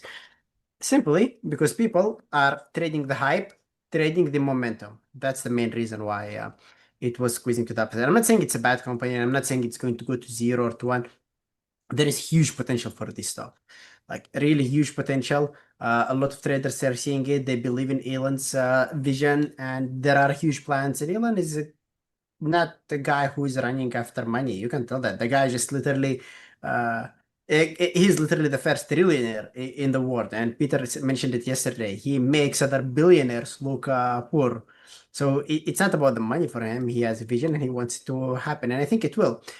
If you are not aware, he bought Cursor, I don't know, yesterday or 2 days ago for $60 billion, and he bought it not with cash. He bought it with stocks. So basically, he is using the high valuation of SpaceX right now to buy real assets that generate money, which is also a smart thing on his side. So he's trying to monopolize the market. I mean, there are a lot of things that could be going well, but not yet. For now, these things don't show in numbers. There is literally no price to earnings on SpaceX because you cannot really divide it by anything. So I'm not saying it's a bad stock, but I think it's overhyped, it's overvalued. But again, if you think about it, Tesla has been over. Traders have been saying that Tesla is overvalued since it was released, and it got a couple splits, if not more. And up until today, everybody keeps saying that it is overvalued, but it keeps going to the upside. So who is to tell that that's not going to happen to SpaceX? I think it's only a matter of time. Like, how much can this thing fall today? I think this thing's going to continue to sell off today. There's just way too much hype over it. Like, I think Carlos and Peter, they always say, like, when your friends really start talking about stocks, you know it's overvalued. When people that don't like trade stocks and they're asking you about like NVIDIA like a year and a year and a half ago, I mean, it was still on a hell of a run, but when real like normal traders are getting into it, it's I think it's gonna continue to sink a little bit. But like how far could it go? Like it's at S4 today. I don't know. Like what do you think? I was thinking like 175 maybe. I mean that's a little bit long, but Well, what we can do is just check how much this thing runs intraday. And we know it opened at around 150. So the first day it kind of made a 15% move, more or less, maximum, right? In the second day, $25 move. Wow. yeah, and that was the second day. We had somewhere around, let's go for the actual move. Also somewhere around 15% in one single day, right? And then we had the third day, which is yesterday, and probably it made somewhere around 10 to 15%. Yeah, it was somewhere almost 15%. So how far can it go today? Expect 10 to 15% drop, and 10% drop will be somewhere around 90-ish. Yeah, and we're bottoming, guys. We are sitting at an area of bottoming price action on it. How do you kick people out of YouTube? Who's this person? Shaya? What's going on here? No spam, please. Anyway, I was gonna ask you in Hood, if you would have been trading that, do you add into your positions often? I know it's more of a when you first get in, you do it, then you just let it go, right? Like you don't really add like longer into it, do you? to be fair, I would not have held it all the way to 104 because it's easy in hindsight to have some FOMO and tell that, oh my God, this thing already ran a lot. I was in it. I could have been in it, right? But then you see that this thing opened at 95. It made a move all the way to 105. And then you take a look at the average daily candlestick on Hood and you see that this thing is just twice as big. So if I ended up playing Hood, for example, at the open, according to my trading style, probably an entry around the middle of the range and added the break of the range somewhere around here. And I would have been out probably somewhere around here. Maybe I would have held it for the first at least double top or something like that. But I don't think I would have held it past $99 or past $100. Right. Okay. So ad-wise, entry would have been at 930 with an ad at 930 and then not a single ad afterwards. It just did not offer anything for me, at least. Just no pullbacks, right? No real pullbacks. Yep. No real consolidation areas. Nothing. What I was finding, and just like Brian and I were talking, like the ATR on it was $6. That just seems like such a big move for something that really didn't actually like move like on the structure. $6. Like it hadn't done that in so long. They laid off 20% of their workforce. So So people in they're the chat, saving a lot of money. well, that's it. That's what people in the chat room were saying. They said, okay, they're saving so much money, and now the other guys are just buying into it. It's like, is that really? It seems really counterintuitive, but it happens, I suppose. Well, it depends because laying off people could be making money, could be costing you money. If, for example, a company is losing a lot of money and they are having a layoff, that's probably some negative news, right? Because they are trying to barely survive. But if the company is profitable and they are already making money and they figured out, for example, some ways to make even more money, incorporated AI, etc., and because of that, they are laying off some people. So company was already in profit, it was already making money, and now they are also having a layoff on top of that. So that's probably a reason for it to run. Absolutely. Yeah. How many likes we Uh, got? 323. Okay. I don't know, guys, if you played JPM. Yesterday we were watching JPM during the YouTube, and then we watched it in the chat room as well. So this one literally took 2 hours to set up for a reversal. And that's what we said in the chat room. First, we wanted to see it giving us a 15-minute reversal candlestick with a double top on the 5-minute chart. And that's what I ended up waiting for. Shorted and held it almost all the way to view up. It did a good move, honestly. All the way to 392, 329. I wasn't patient enough to hold it all the way down. But that was actually a really good reversal. And you could see how long it took us to catch a reversal on it. See, it made new lows around here, around here, around here, around here, around here, and we played it only there. Why is that? Because reversals are probably the trickiest setups. The win rate on them is really low, and it takes so long before the setup finalizes, before the setup is ready. And you do not want to eat few steps or get few steps before you catch the reversal. For me personally, when I play reversals, I want to catch a high probability A plus reversal setup and make sure that I catch it from the first attempt. And if it happens that it's going to reverse without me, I will let it go without me. So it's okay to let 5, 6, 7 not perfect reversals go without you, because you will also be, you should not count how many setups you missed. You should count how much money you saved trying to force a reversal. So it's the same thing what I did around here on GPM. If it ended up reversing anywhere around here, I would have been okay with it because I know that eventually I'll be able to catch a reversal like this. Nice. And Jules is asking, is Hood risky for reversal today? Yes, Hood is definitely risky. I would say it's definitely overbought. I mean, the first weekly candlestick after the break of the over monthly level. So this is actually bullish. I would not be surprised seeing it around $120 next week. But I don't know. I don't think it's a good one for reversal. If you want to play a reversal on it, maybe wait at least for a doji or a reversal candlestick on the hourly chart with some sort of a pattern on the 5. Nothing else around there.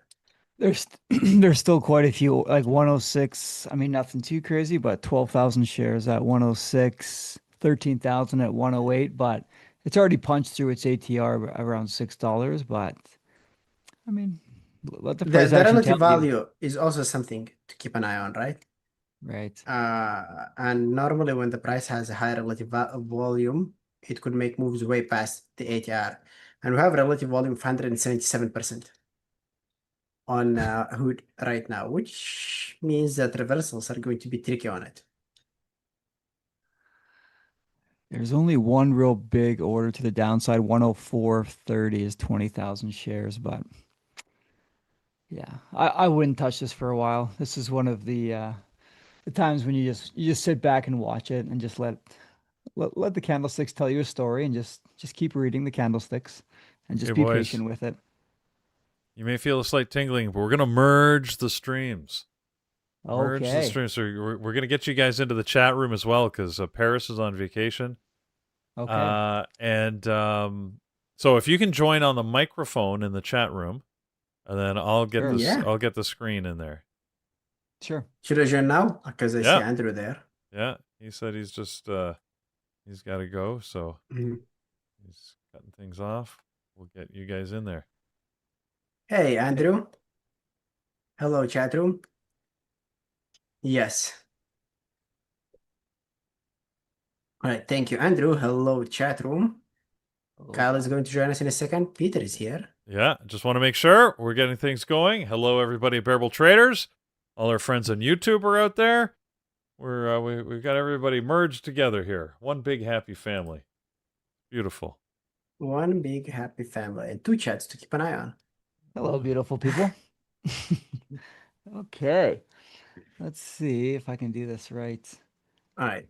So someone on YouTube is asking, check the breakout on CRDO that happened at the open. Now, CRDO is a bit of a tricky one. First of all, I don't like the daily chart. I don't like how wiki it is all over the place. And the 60-minute chart overall did not look bad.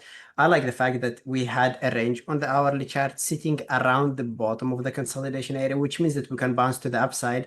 But look where it has opened. If you see where it opened, it was somewhere around $248 area. And that is literally around the middle or around the resistance area on the 60-minute chart. So Oh that's probably my. what you might want to avoid. All right. Andrew is saying someone has a background noise. I don't think it's me. Oh, it's Uh, probably me. Just let me do this. Yeah. Double check, Kyle.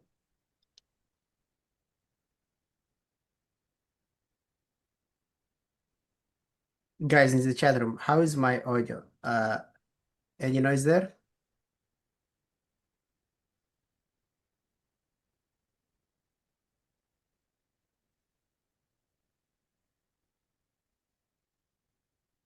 I think Wait, it's wait, what background noise?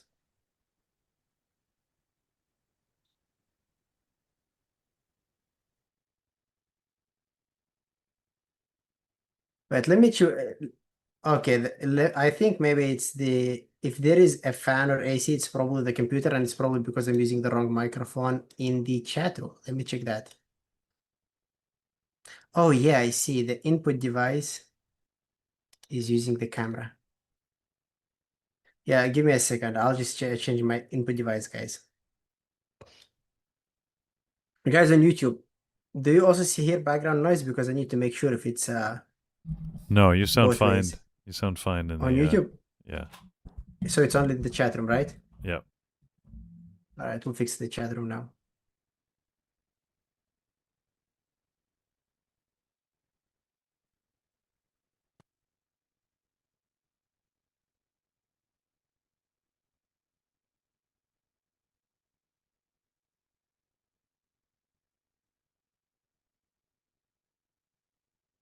All right, so give me a second. okay. I think I fixed it. It wasn't you. Can you hear me? No, I closed out of Zoom by accident, and then I had the echo. Let me see here. Anyways, let's see. How you guys doing in the chat room? Hey guys, is it better now? Guys in the I think chat? Sound good? okay. Awesome, awesome. Okay, that's better. All right, back to trading then, guys. Yeah, I see, guys on YouTube say they like my shirt. I had to give Jared some competition. Is Jared here? Jared is our shirt guy.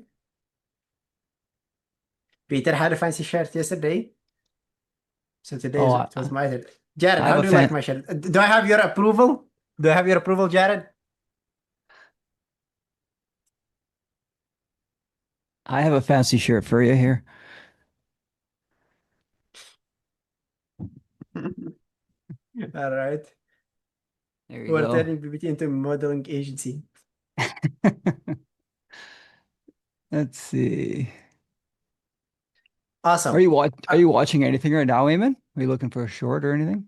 I am looking for a trade, obviously. For those in the chat room who missed the YouTube recap, I had just a small trade on Tesla at the open. Wasn't bad because I had a good momentum on a tight stop loss, followed by a small loser that was around 1.5 RNet.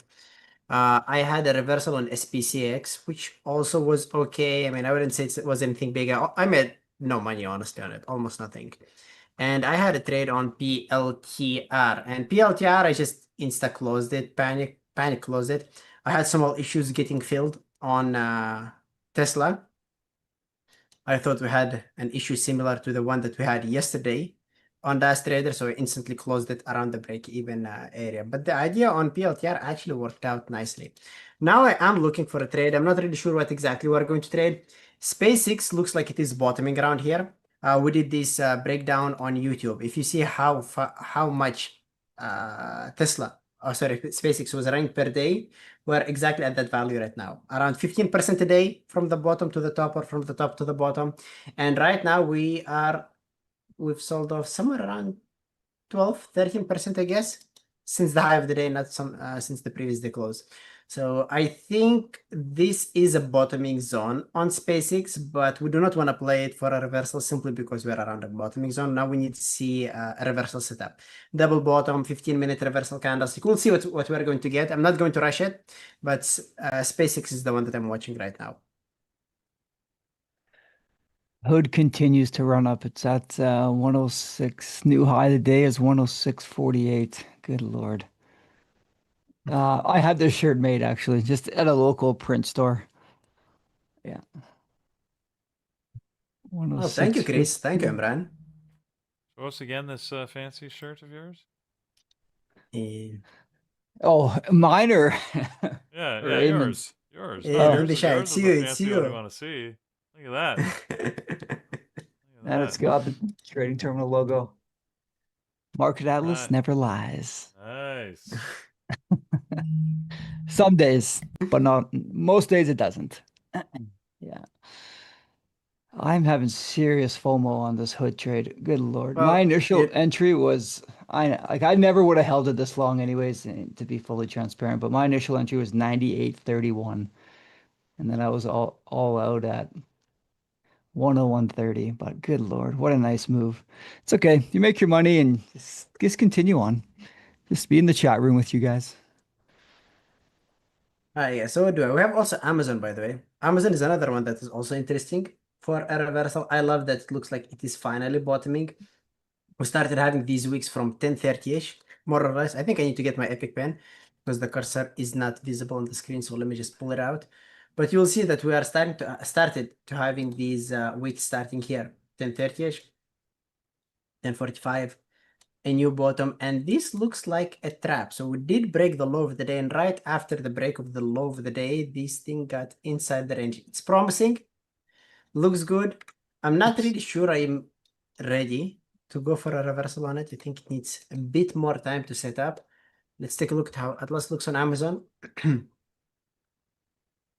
We are actually having a big order on Amazon at $240, 28,000 shares.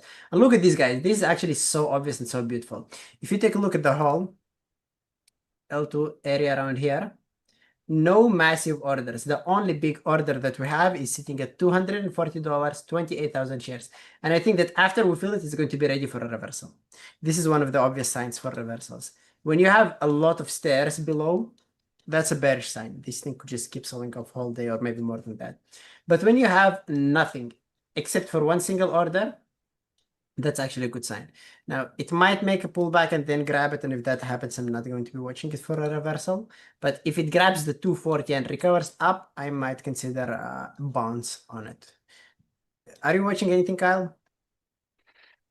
I'm not watching it. I'm just kind of watching SpaceX and just eating some popcorn, just watching it. But it looks like Andrew kind of bottom ticked this what is that? 187.01. I'm just looking at Atlas to see if there's any big orders to the upside, but honestly, I'm just kind of watching right now. I had a decent morning. I feel good. I don't want to give back my profits, like Andrew said earlier. Around this time, it's just it's not in my trade book or my style to trade around here, but I'm just kind of watching SpaceX. It just crossed 109 million shares traded. It's crazy. Yeah, we did say that SpaceX is already bottoming around this area. Again, percentage-wise, every day somewhere around 15%. We made the 15% to the downside. Beautiful double bottom. On a Jared, played it to the long side. That's actually a good one. And Blue Sky is asking about Amazon. Yes, it is a descending triangle. You're right. But look, we had a clear level. Held here, and here, and here, and we broke it. Right after the break, it did recover. So pattern-wise, Amazon is ready for a reversal. What I do not like about it is that it has a solid order 240. I would feel safer playing a reversal after the $240 area gets filled. These are the days when I want my trading to evolve, so I leave a couple runners on. Like I don't know. Whenever it comes back down, obviously it hits my break even, I get stopped out, but part of me just wants to leave like 5 or 10% on and just because it makes such a beautiful picture at the end of the day for your journal when you screenshot it and you just get this $15 move and you have a little triangle at the top. But anyways, These 10 or 15% are going to cost you a lot in the long run. exactly. That's right. Not sure how much it's worth it in the long run, but Yeah, that's right. Yeah. yeah, I mean, if you try to bottom tick something, most of the time you are going to get out at break even, and then these 5% break even, 10% at break even, over and over and over is going to cost a lot. Yeah. Just stick to what I know. Exactly. Mr. Joe, you're all out on long or oh your hood. Okay, nice. Mr. Joe, what was your entry inside BBT? Let's see. All right, SpaceX ended up. Did anybody play the reversal other than Jared and SpaceX? I mean, it wasn't bad, but it did not give me the entry that I was looking for. Normally, when I play reversals end of the day, I want to see the stock sitting closer to the low of the day. If we had this part on SpaceX down here, I might have pulled the trigger. But here, that's not exactly my trading style. Ended up missing it, but we saw the bottom, we identified it. And this is the moment where if I end up journaling, I could journal that the right rate on SpaceX, the trading idea was right. But the win rate or trade execution was not taken.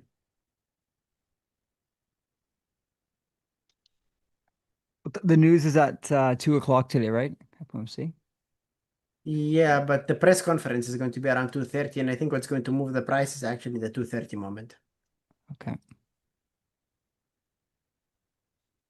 All right, so let's keep an eye on Amazon one more time. Like we said, the Amazon pattern-wise is ready for a reversal.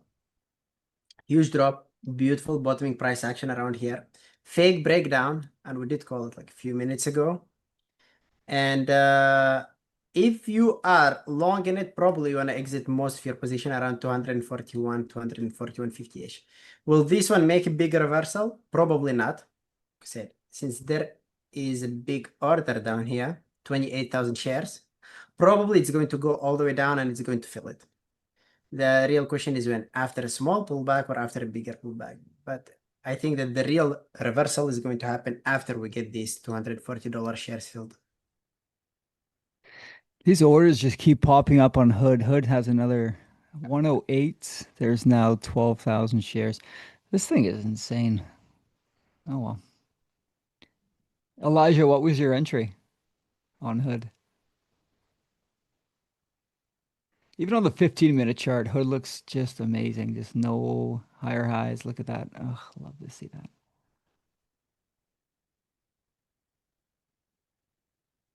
SpaceX, what are you doing? Oh, Faisal, Elijah. sorry, continue, Kyle. No, you're good. No, go ahead. You're fine. No, I was about to just answer Faisal's question. Do you think any reversal on MU? To have a reversal, Faisal, you need a stock that's trending. MU is not trending. MU is just going sideways. A reversal will be happening somewhere down here, Or if this thing goes to the upside, maybe a reversal somewhere up there. But if you see that something is sitting around VWAP, that's no longer a reversal play. I mean, you could look for breakouts, you could look for VWAP bounces, you could look for trend continuations, anything like that, but not a reversal. The reversal happened down here. Hood on the weekly chart, there's a nice target around 107.25. So it's probably going to come through that. Oh, it's, what is it at now? 107.16 is now the high of the day. Yeah, this thing could just keep going. Wow. There are literally no signs of a reversal on Hood. Not a single don't bottoming even think price about action. it. Yeah, Yeah. not a single bottoming price action since or topping price action since like the open. Just solid green candlesticks. I think the safest thing on Hood, if you want to go for an aggressive reversal, and I'm probably not going to trade Hood to the short side, but if you want to be that guy, wait for an hourly reversal candlestick. That's the least thing you want to see. This thing is going to be tricky. It's going to get traders chopped out, especially those reversal hunters. Glenn in the chat is calling out Dell. Dell's up 3%. Yeah, that looks good too. Glenn, you had a great day on SpaceX. Congrats to you. I saw your trade earlier. It's amazing. I think that was you, right?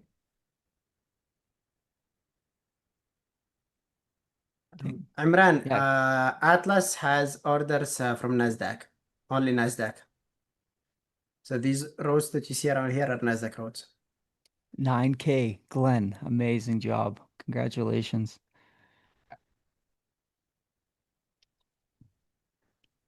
Let's see what else we have here.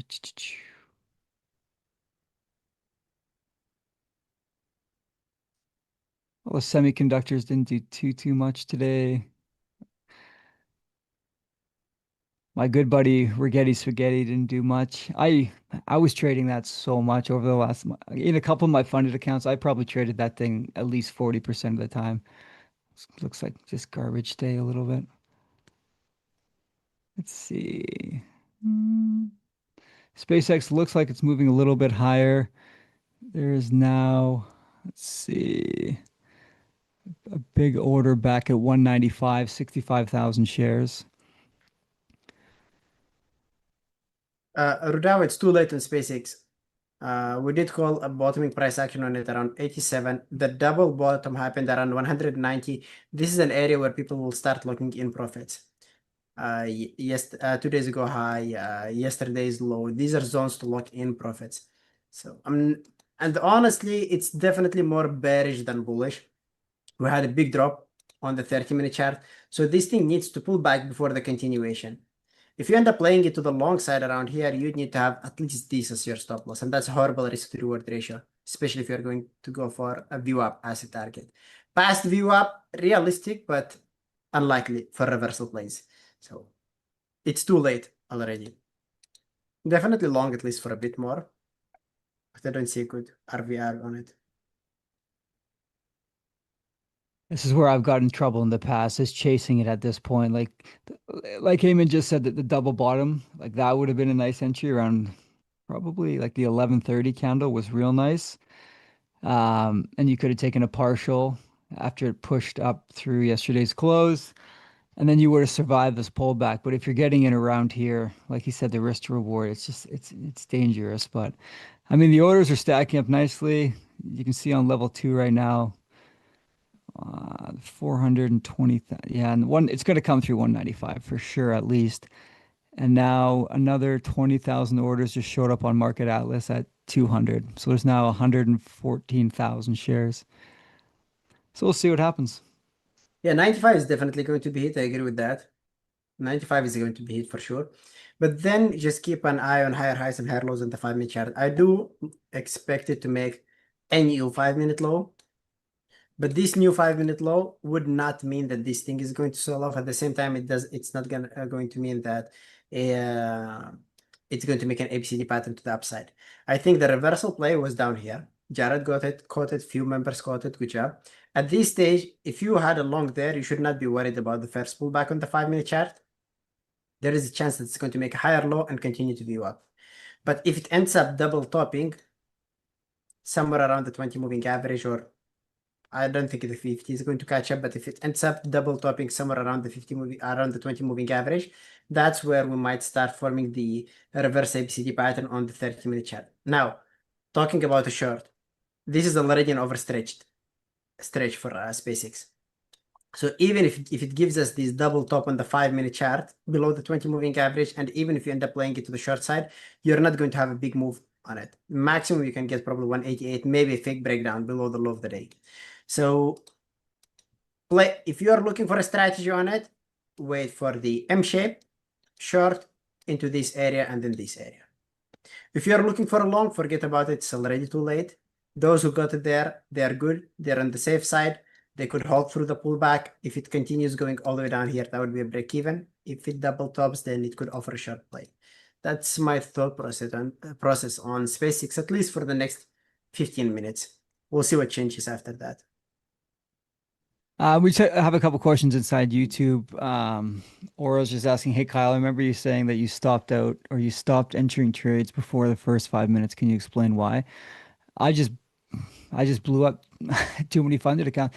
My sizing was bad when I first started, honestly, and the first 5 minutes, I just got chopped up so much. And like, I'm very open about this. Like, I've only been trading 2.5 years, and it took me a while to really understand like the price action. Like, my sizing was really bad, so now I use the equalized risk hotkey. But initially, like, I would just, a lot of people are guilty of it too, right? You mirror trade Andrew. That's a very dangerous thing to do. So I wait for the 5-minute closure at least, and then I make my move after that. And I found some success in that over the last couple of months, but I was on a bit of a losing streak in the last 2 or 3 weeks, but the last 2 days have been green. And yeah, just don't blow your account out. Just stay in the game long enough, and that's the name of the trading, right? Just stay in the game. Don't have really bad blowout days, and just stick with it. Stick with your strategy.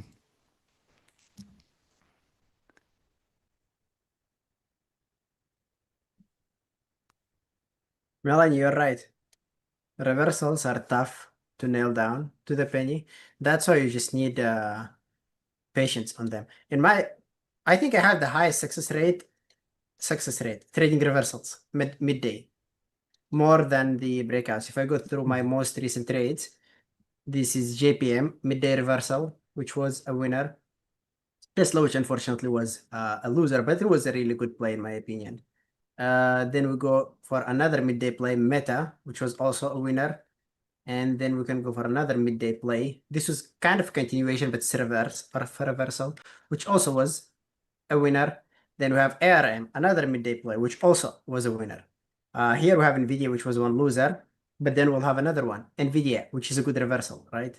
And then we have another reversal on the Qs, which also worked out, but unfortunately I panicked on it. Then we have the Qs, another midday reversal, which also was a winner. You see, just track the win rate on midday reversals. Then we have the Qs, which was a failure. And if we just keep going, you will find more of these that are winners. PFE, which was a good reversal. Then we have MT, which is another winner midday, right? Then we have Meta, double winners midday. Then we have Qs, midday reversal, which also was a winner. And then we have NVDA, break even and a winner. So for me, midday reversals are the highest percentage win rate strategy.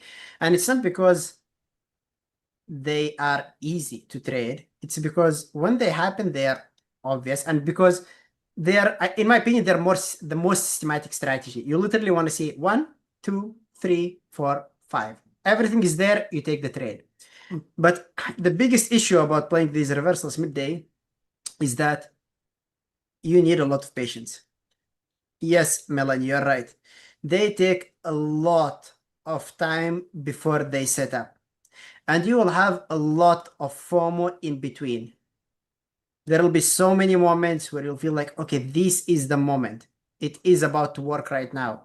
And if you just go for your feeling, and someone said this in the chat, the reversals are all about gut feelings. No, they are not about gut feelings, because if you go for your gut feelings, you'll be losing more than you're feeling. And this is the thing about reversals. They will give you that feeling that this is it. It is ready right now. And you're going to jump and you're going to lose money. Second time, you'll have that feeling, this is it. Now it's going to work out. And it's going to fail a second time, and a third time, and a fourth time. And you're going to catch it. Fifth or sixth time, you're going to catch it. And you will barely make the losses back. And that if it reverses. Because remember, sometimes stocks never reverse. And if you go for your gut feeling 3, 4 times, 5 times, and it fell, and all of them lose or fail, and then the next day you go for your gut feelings again, in the long run, you're going to be losing money. Reversals are easy. They are easy if you just wait for everything to be ready according to the rules. And if you're okay letting a lot of trades just go without you. Yeah, sometimes your gut feeling isn't your best friend. It can hurt you, honestly. Like I feel like I have a good intuition sometimes when it comes to trading, but it can quickly humble you. And that's why hard stops for me are just an absolute must these days. I was pretty loose when I first started, and I actually emailed somebody about this yesterday. Like, I'm in Canada, there is no PDT rule, so like I had 15,000 in there, and this was before all the funded accounts and everything. And within 3 months, I think I lost about $9,000. My risk management was garbage. I was moving my stop losses. All the things we teach you, I did them.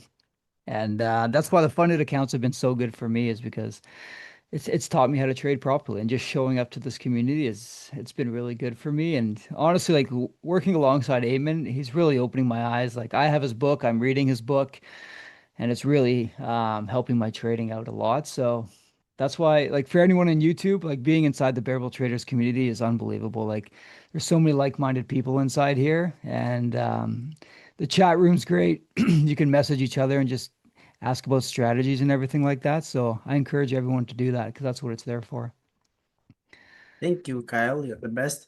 Rudava, you asked a question. Feel free to email me. I sent my email in the chat, ayman@bearabletraders.com. For those people who asked about Amazon reversal, remember when we were talking about it here? We said pattern-wise, this thing is ready for a reversal, but Atlas-wise, it was not ready. So we needed to hit that $240 area before we start looking for the reversal play. And again, talk about patience. And thank you, Peter, for sharing complete guide to multiple time frame analysis and reading price action. For those who did not read this book, make sure to read it. Trust me when I'm telling you that it is going to change the way you view the markets. And before learning deeper about any trading strategy independently, make sure that you understand the context, because literally the context is everything. A strategy is not difficult to learn. You know, a lot of beginner traders, they focus so much on developing 1 minute open range breakout, 5 minute ORB, ABCD pattern, reversal plays, etc. But strategy is not everything. You need to understand when you can implement the strategy and when you can skip it. So context first, strategy next. Love it. And exactly what you said happened on SpaceX, right? Like, if you would have entered around like 11:37, you would have just got stopped out. But if you entered on the double bottom, I think where Jared said he got in, you would have survived this pullback. And now these orders that are stacking up to 195, 200, you're going to be able to make this move now. But if you have that FOMO, especially if you trade on the 1 minute chart, and you get in after the move has happened, say around 11:36, if you get on top of that candle, you wouldn't have been able to do anything, right? You wouldn't even got a partial. The risk to reward really isn't there. You wouldn't have survived this pullback. It came back down, hit the 20, and now it's going to move forward. Now I'm sure it'll probably go to the, it'll go to 194.50 for sure, and then 195, I think. Yeah. And if it and this is doesn't, what I'll we're change talking my name about. to Peter. To Peter. Oh, is that a bad thing? No, You make it's it sound not. like it's a bad thing. That's actually a compliment. All right, I'm kidding. No, So, I'm just yeah, kidding. guys, you see? So this is the red candlestick around here, and we said that if you were long with Jared somewhere around here, then you are on the safe side. You are going to survive the pullback. Like, this is not a short signal, for sure. But at the same time, it's not a long signal. But for those who played it long somewhere down here, you could survive the pullback and you could aim later for 95, 96, and 97, maybe all the way to view up. But if this thing M shapes around this zone, that would be a short signal targeting $190 area. And yes, Jared, anything can happen within this 30-minute bar. That's 100% true. But it depends on where your entry is. If you had a good entry, you can survive the next 30-minute candlestick bar. But if you get a horrible entry, that anything is not going to play out in your favor.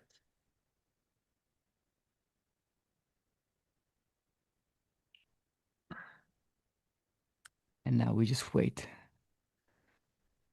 What's our good buddy Hood doing? Still going. 107.44 is the daily high. Wow. Up 11%. Look, so Hood has 26 million shares traded. What is SpaceX at now? 118 million. This is insane. I haven't even traded this thing once. Like I was gone on the weekend. So I missed Monday, but I should have shorted this today. Good Lord. Shoulda, coulda, woulda. That's okay. Oh, Eugene, you're in Edmonton? Nice. Shoot me an email. You can go for a beer or a coffee.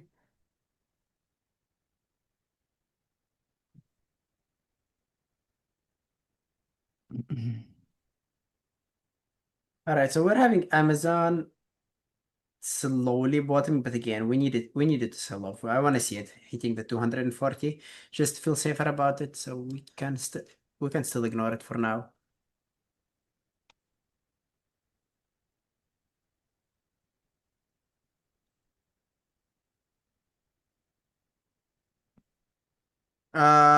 Melanie, it's tough thing obviously to hold beyond the target, but I've been trading reversals for 6 years now. Yeah, basically my first strategy that I started working on was the ABCD pattern. I've been working on it for 2.5 years, and I found consistency after that, and I was trading it for like I was making money trading the ABCD pattern until my 4th year, and then I wanted to expand, and I started trading the parabolic reversals, the extreme reversals, and the thing about reversals is that it's difficult to identify your final target. Sometimes you need to go to VWAP, sometimes it needs to be below VWAP, sometimes you need to hold on all the way past VWAP. And playing reversals is different for so long, you start developing a pattern, understanding how far it could go. For example, when I played SPCX around here, you could see how early my partial was. Because I knew that SpaceX today is short. There is a lot of FOMO about it. Now a lot of people are short buys on it. It's the first time it's going below the previous day close. I mean, it's been out for 3 days, but still, first time is first time. It's first time it's going to red in the day. So, and we had a lot of volume right after it broke the previous day close, which was a really bearish sign. So I knew that if I end up playing a double bottom on this thing, I should not be too greedy about it. I need to hold on to the 9 moving average and the 5-minute chart. And I mentioned this in the book, the 9 moving average is a trend continuation moving average. So I had to lock in some profits around here because there is a huge chance that after that, the price was about to sell off. In some other case, and also this reversal was an early reversal. Earlier during the day, especially between maybe 9:45 and 10:30ish, most of the time your final target is going to be VWAP or the 9, depending on the situation. Midday, after 11, after 12 o'clock, you get stocks extended across all the time frames. So when I played JPM around here, you could see I did not partial as aggressively as I did on SpaceX.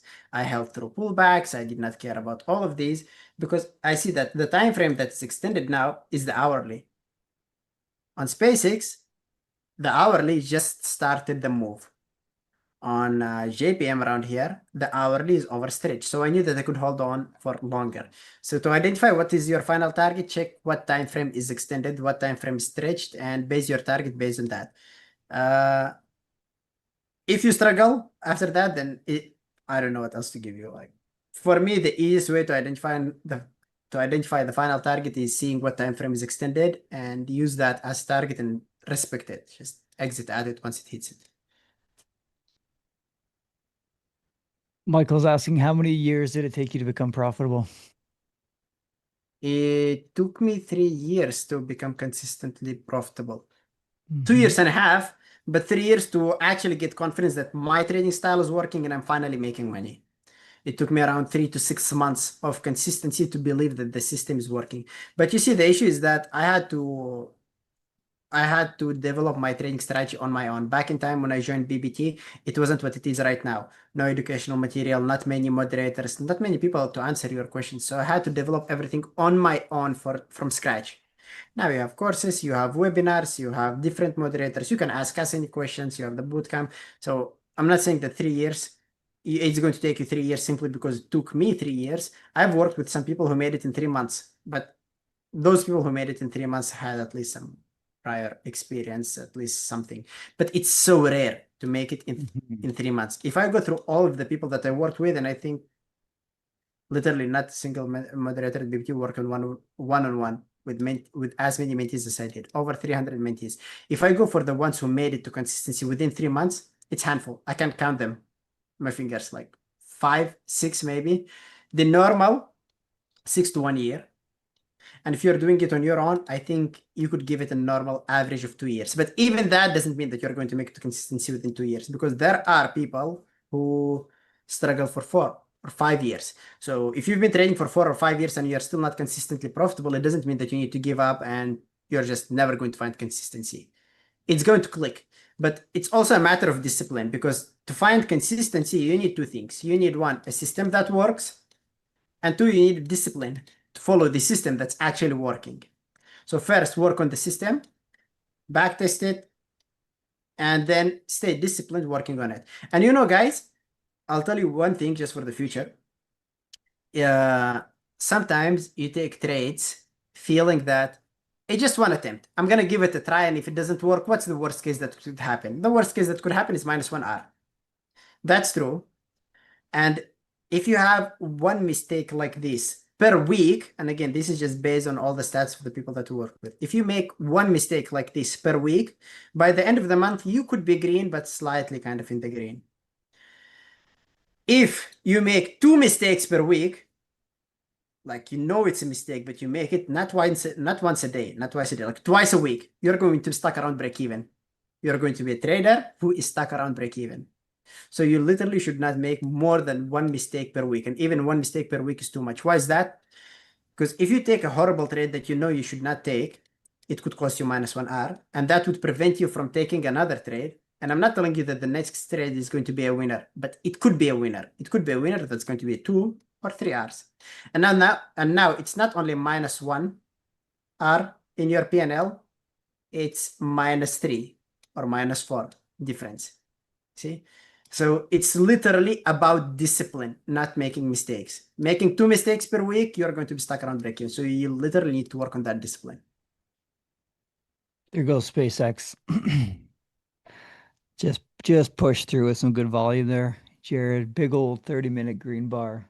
There you go. There it goes. Yep. There. I don't need to change my name to Peter Donnelly. Or maybe I will, actually. It's a treat. It's a treat too. You have something against the name Peter? The guy wakes up, plays pickleball every morning, and drives his Porsche around. That is an incredible life. That guy is living the dream. Exactly. He got lucky with his name. So where would be a next realistic target, would you say, for SpaceX? 96 and 97. You do not want to stretch it all the way to VWAP. It could hit VWAP, but we have this level around here, and we have these around here. And I would not be going more than this one. This one is way past VWAP. This one is close enough to VWAP. So I think this zone around here is good enough for a target. But obviously it could go more. What does Atlas look like here? 35,000 shares at 199. Yeah, that's a big stretch. I'll see what happens. How many likes do we have on Mr. YouTube? 635,000 subscribers. Thank you, guys. That's amazing. 346. Not bad.